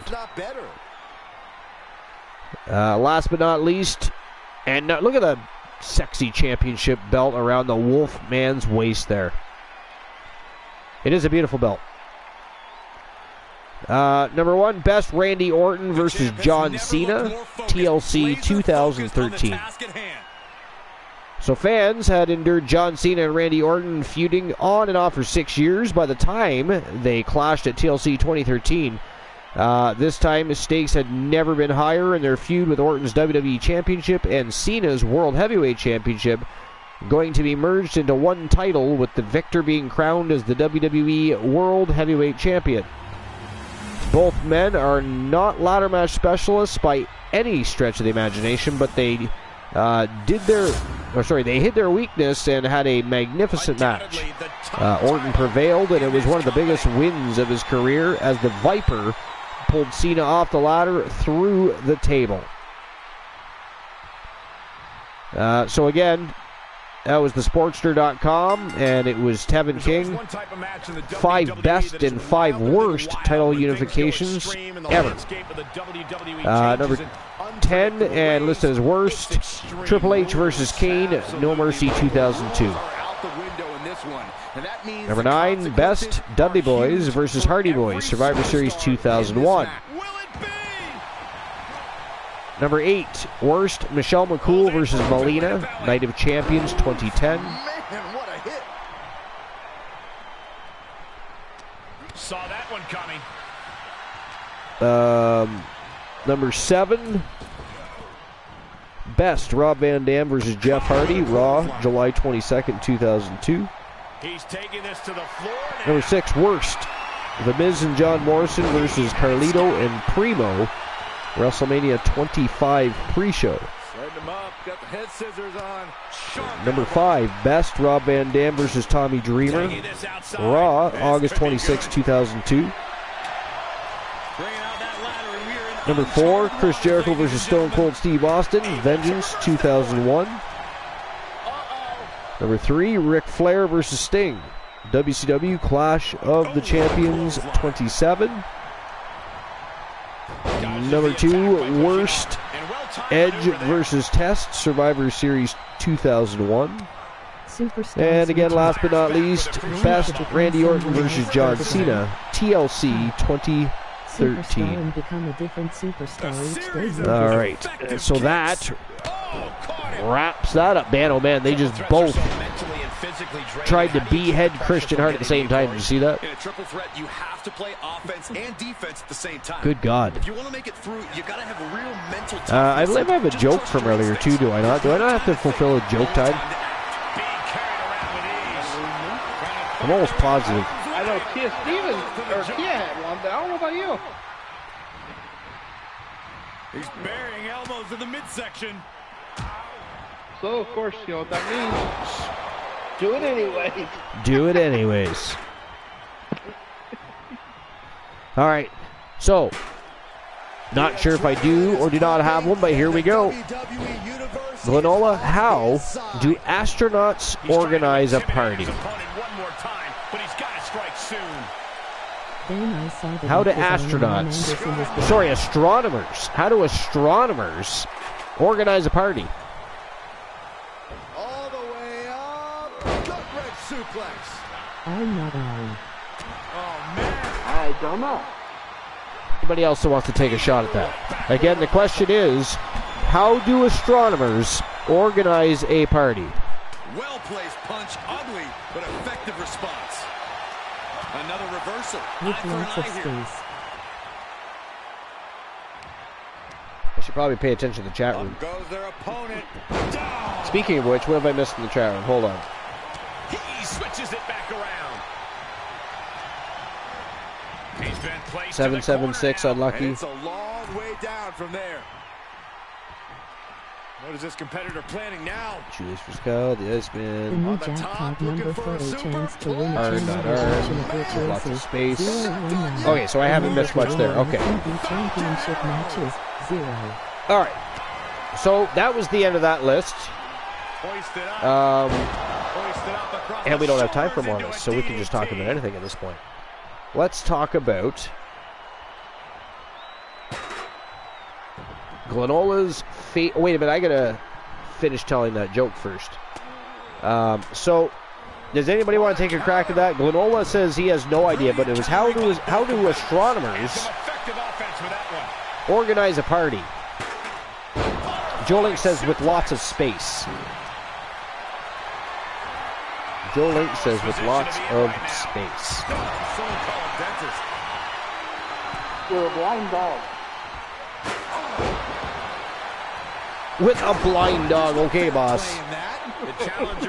That was the funniest thing ever. Other than the fact his wife, when his wife walked in and called him out on his on his bullshit story during his Tree of Knowledge of Rotten Fruit. That was fantastic. One of the best moments ever, I think. So anyways, nobody else is taking a crack. So the answer to how do astronomers plan how do they organize a party? They plan it. They plan it. Thank you very much. No applause necessary. Just throw money or stick it in my panties, whichever you prefer. Okay, so anyways, what I was going to say... Boo! How dare you, sir? That was fantastic. Wait a minute. Wait 1 minute here. The title's going nowhere. And what he's looking for here looks like a potential submission maneuver coming. That is bullshit. Oh, we've had an elimination. The Iceman has been taken out by the Wolfman. Oh, we're going to hear a lot of crying and complaining from Team Christian Cool. He just got snuffed out by the big dog in the yard. The Wolfman. He's not even big, but... The Soul Man. Oh, he got caught in the chair. Tony Stone says no. Imagine what we would have heard if he got and that's what we call the Tree of Woe position, folks. Fair. Tied up in the Tree of Woe. Tied him up in a Tree of Woe. How dare he? Sounds very sexual. Knock one out of the park by the looks of him. There's a springboard into a... Oh, no! No, that was a harebrained idea to try. That's mostly because you're dirty. Trying to find a way to attack, but completely wiped out. So I did really just blame you for that. I know. We either blame Cool or blame you. Knew what was coming there. I mean, either or. You know, it's one of those things, right? Either or. Either or. We can take our pick. We could do that instead. I agree. Let's blame... Who do you want to blame? Cool or Woozy? I think we blame Cool. You think we blame Cool? Uh-oh, he's searching for something. And here we go. Cool. Christian Hart just standing there outside. Oh, yeah, I know. He's eliminated, but he doesn't want to leave. He's embarrassed, you see. After all the trash talking he's done against Team Glenola, the Wolfman beat his ass. We have seen such a physical match from these combatants. And now he's going to watch from the outside looking in now. Man. Oh! Feet in the face. Oh, look out, Severn. Oh, he just about got caught. Look at that. That was kind of cool. The steps ended up on top of the barricade and just toppled over. Oh, look at this. No way. He's got a Cobra clutch locked in tight here. Tony Stone's fighting it, though. He's a formidable champion. It's going to take more than a Cobra clutch. He is no Christian Hart. Oh, I just dogged him. To be fair, Christian, when you watch this VOD later, I do blame Woozy. Flipping the script on him there. With Glenola's blessing, of course. Darth Glenola right now. Yes, it is.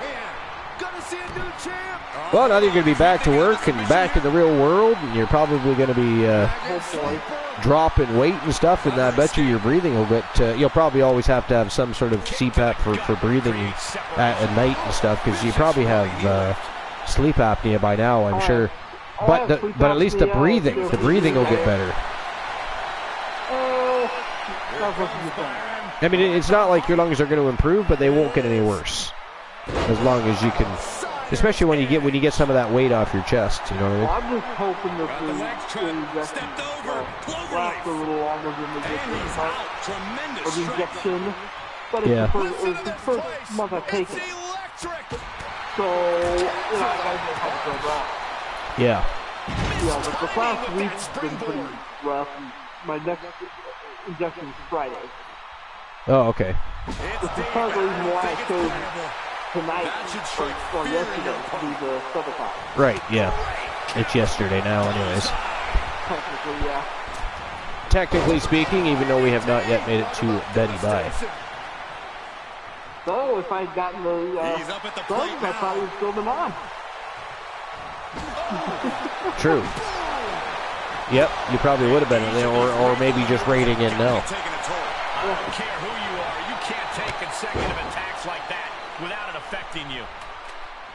Man, Alan Severn and Tony Stone are really going to war here. This has been a sensational battle. I'm a little shocked how quickly. I'm happy to see it. You're happy to... Well, me too. But because Christian Hurt got taken out early. What about this? That's that. Okay, 3 reasons. Okay, what are the first two? The Wolfman sells and Shadow winning the match. Right. Great. And then Tony Stone's got to confront the face of war. And then Joe Lincoln. Right, yeah. Well, I mean, the main event is going to be absolutely off the hook. Absolutely off the hook. Now, we already know this. And Warren's pissed off. It's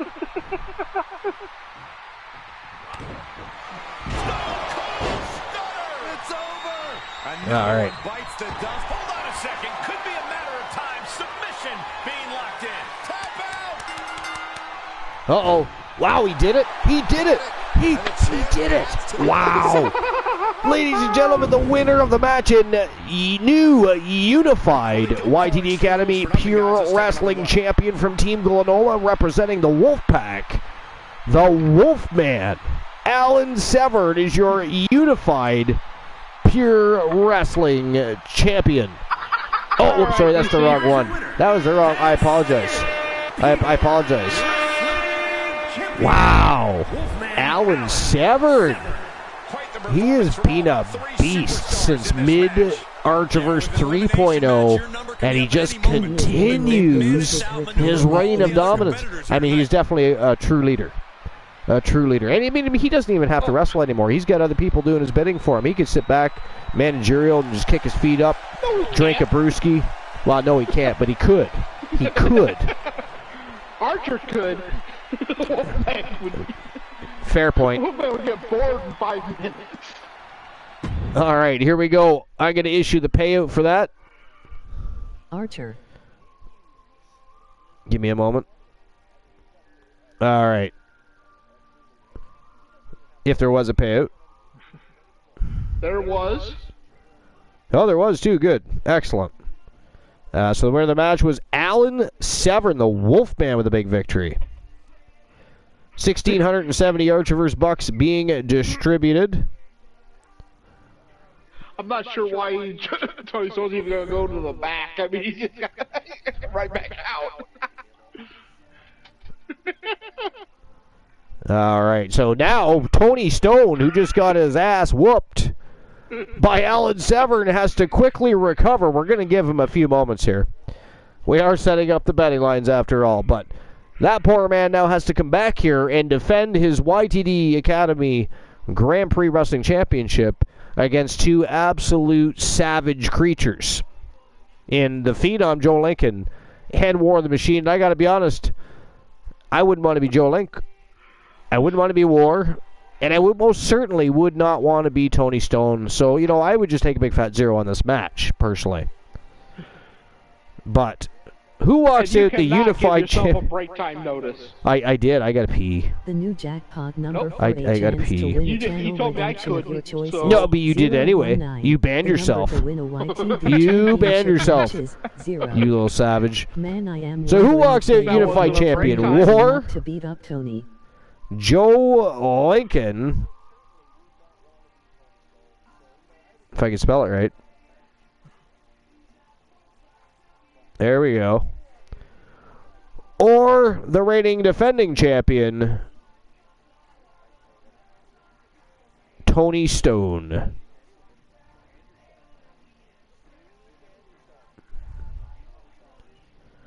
As usual, 5 minutes to make your bets.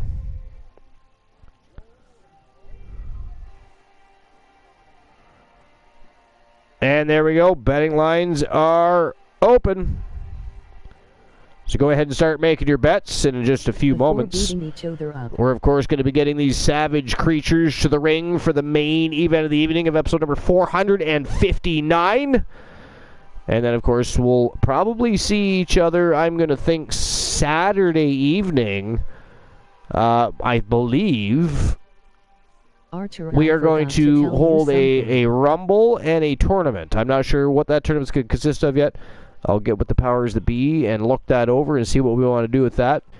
But we're definitely going to, I think, more either maybe a huge Elimination Royale or a Royal Rumble or something of that nature to kick off the tournament. We'll figure that out. But that's going to be Saturday night. Probably around the same time as tonight, I'll say. 10:30, 11 o'clock Eastern Standard Time. But what a great night tonight was, Glenola. I mean, we're not done yet. We still have the main event, but what a fantastic evening. Oh, it's been a great night. As usual, the community coming together to have a good time, great conversation with great people, fantastic matches all night long. But yeah, I mean, Shadow says, Archer, I forgot to tell you something. What'd you forget to tell me? I must know. Don't leave me hanging. 2K23 will be the last game Tony will wrestle in his career. Hold on, I gotta check that out in a second. 2K23 will be the last game Tony will wrestle in his career. Right, yeah, I heard he was going to retire after 23. After this year. That is a serious loss to the professional wrestling industry, but I can understand after a while you got to do what you got to do. It is what it is sometimes, but let's see here. I've already got the betting lines going. All right, so most 100 titles. He's missing 10 more. While they're making their way to the ring, I'm going to take a potty break. Hopefully I'm back before the match starts because I want to see this from bell to bell. This is going to be a fucking war. I can't wait. I mean, this has been trending worldwide all day. It's one of the most highly anticipated matches of the new year. It is going to be a thrill ride. Are you guys ready to get this one underway? Glenola? I'm ready. You're ready to roll? That's a lot of I assume the masses are also ready to rock and roll? Indeed. From Team Joe Link, we have the Phenom Joe Lincoln. From Team Shadows, the incomparable Tony Stone. A formidable champion, but just went through a brutal matchup with Alan Severn and Christian Hart. And then, of course, you have War of the Machine, who dominates 99.9% of his matches and sends people to the hospital for a living. I'm kinda sad that Ema retire him, but it's the best for Again, him. This is not a matchup for the faint at heart. That's his hobby. My apologies. You know, some people crochet. He just breaks bones. It's, you know, no big deal. No big deal. All right, so here we go, ladies and gentlemen. The phenomenal Joe Lincoln from Team Joe Link. War of the Machine from Team Glenola. Tony Stone from Team Shadows. It is the WCW World Champion versus the Wrestle World Champion versus the YTD Academy Grand Prix Wrestling Champion. Triple threat matchup. It is actually a Trinado Trap match. Elimination style. 3 men enter. Only 1 man leaves victorious. The other 2 will be sent home empty-handed. Who's it going to be? We's are gonna find out right now, massa. Let's go. And I shall be right back, Glenola. Sing a song for the folks. I think they'd like to hear Tip Throw. No. It's a new wrestling song. It was Weird Al. He's you know, remastering some songs and coming up with new ones. One of those is Glenola's favorite, Tiptoe Through the Tulips. It is now Tip Throw Through the Wrestling Ropes. You don't have the energy tonight? Oh, no. Listen to that, ladies and gentlemen. You won't even. You could whisper it. You could whisper a song. But anyways, I gotta pee. I don't care what you do. But this is gonna be a fantastic match. I'll be right back. And is for the Grand Prix Championship.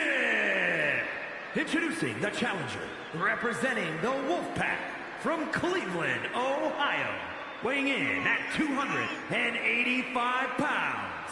War the Machine. Remember, guys, the title is on the line here in this one. And I don't remember the last time the champ was in this much jeopardy, Cole. Tonight, might just be the night the title changes hands.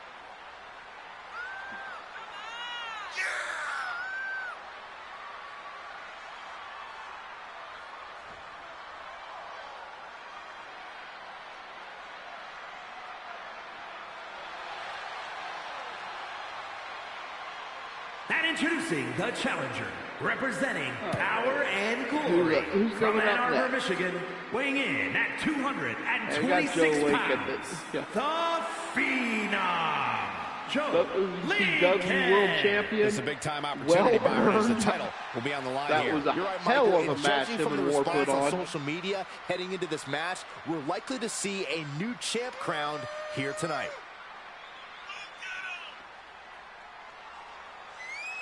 Yeah, it was great.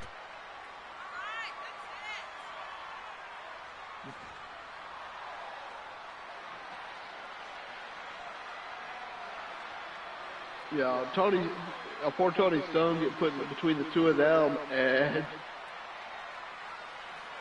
yeah, that can't end well for him.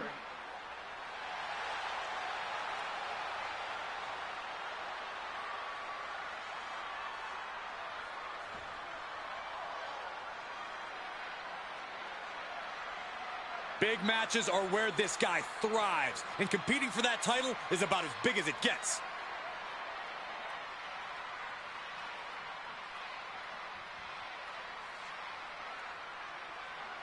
Yeah, that's why I was wondering if they would ignore Tony or beat up Tony before beating each other up.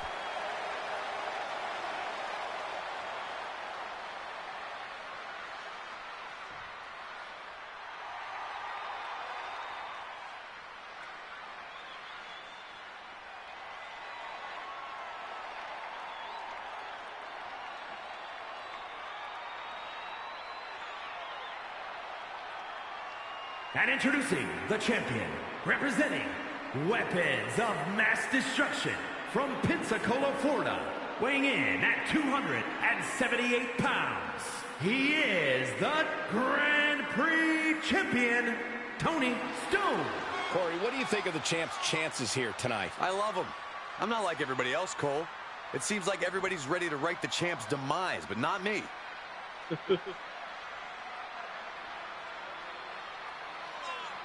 Yeah, I don't know. Either way, you know, that's gonna. Poor Tony Stone's stuck in the middle there.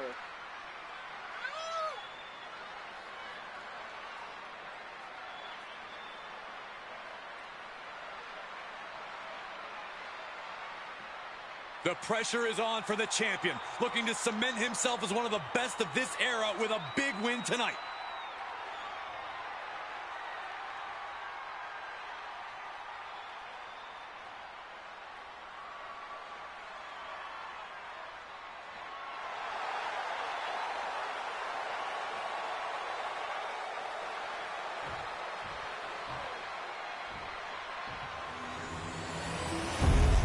The new jackpot number for a chance to win a channel redemption of your choices, 019. The number to win a YTV championship match is 0. For the right to claim the championship.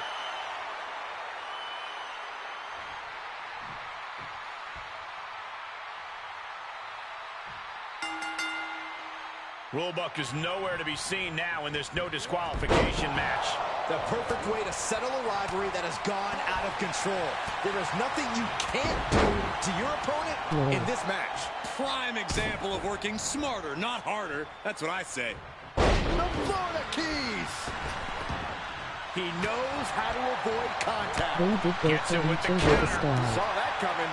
And we just saw some serious offense.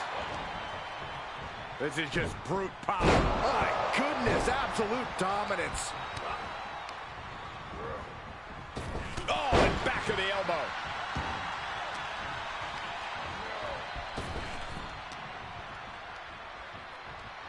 Crossing the legs into a patella brainbuster. Force going directly to the dome. That'll leave you seeing double for weeks. Clotheslines. Good Lord. So effective. Ooh, saw it coming and hit him with a shot to the face. He's putting something together. Reversal. What a counter. Nothing fancy here, just raw power. Just a perfect mix of pure power and bad intentions. They are ignoring me. Byron, a match like this is when we see how merciless someone can be. What will this come down to? This is about who can weather the storm. A superstar can attack at will here. Everything is a weapon. Is it enough? The cover! I'm just as shocked as everyone else, Cole, his opponent included. Shifts it back onto him. Tilt-a-whirl, arm drag. Flatliner. Big forearm. Champ taking the worst end of the exchange. Oh, back elbow. Uh-oh. Their opponent is all but helpless right here. And knees. Tony keeps trying and he was getting stopped every Dominance over time. their opponent. and now just one step ahead. Caught with a lariat. Oh, this is gonna hurt.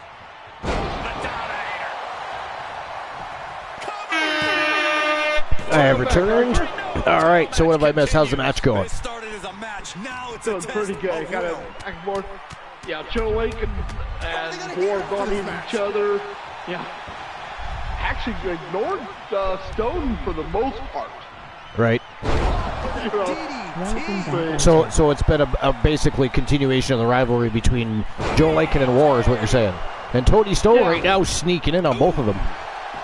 Yeah. You know, if he played his card rights, he would just sit on the outside and let those two big bastards beat the hell out of each other, then sneak in. But great strength being shown here. Easier said than done. Easier said than done. Punch right in the head. Man, oh man, look at those gargantuans. Hung across the top rope. Oh, I'm surprised the ring can, the ropes can even handle that. Joe Lincoln himself, a huge man, and he just got slammed down on the top rope. He wants even more out of his opponent. Hopefully they reinforce the ring. Oh, full Nelson. He's incomplete. Full Nelson locked in. Oh, Lincoln's fighting back. Oh, That's tremendous. he stunned him. Gets the Oh, Stone from behind. Big elbow to the face of War. Kick to the shin and to the, oh, right to the chops. War's down. No, sir, War powers out. Threw him right off. Threw him right off, he did. That was the best weapon in the arsenal, but it wasn't enough to produce an end result. And that was an effective attack, guys. Does he have And thank you for the welcome back, DC. Appreciate that.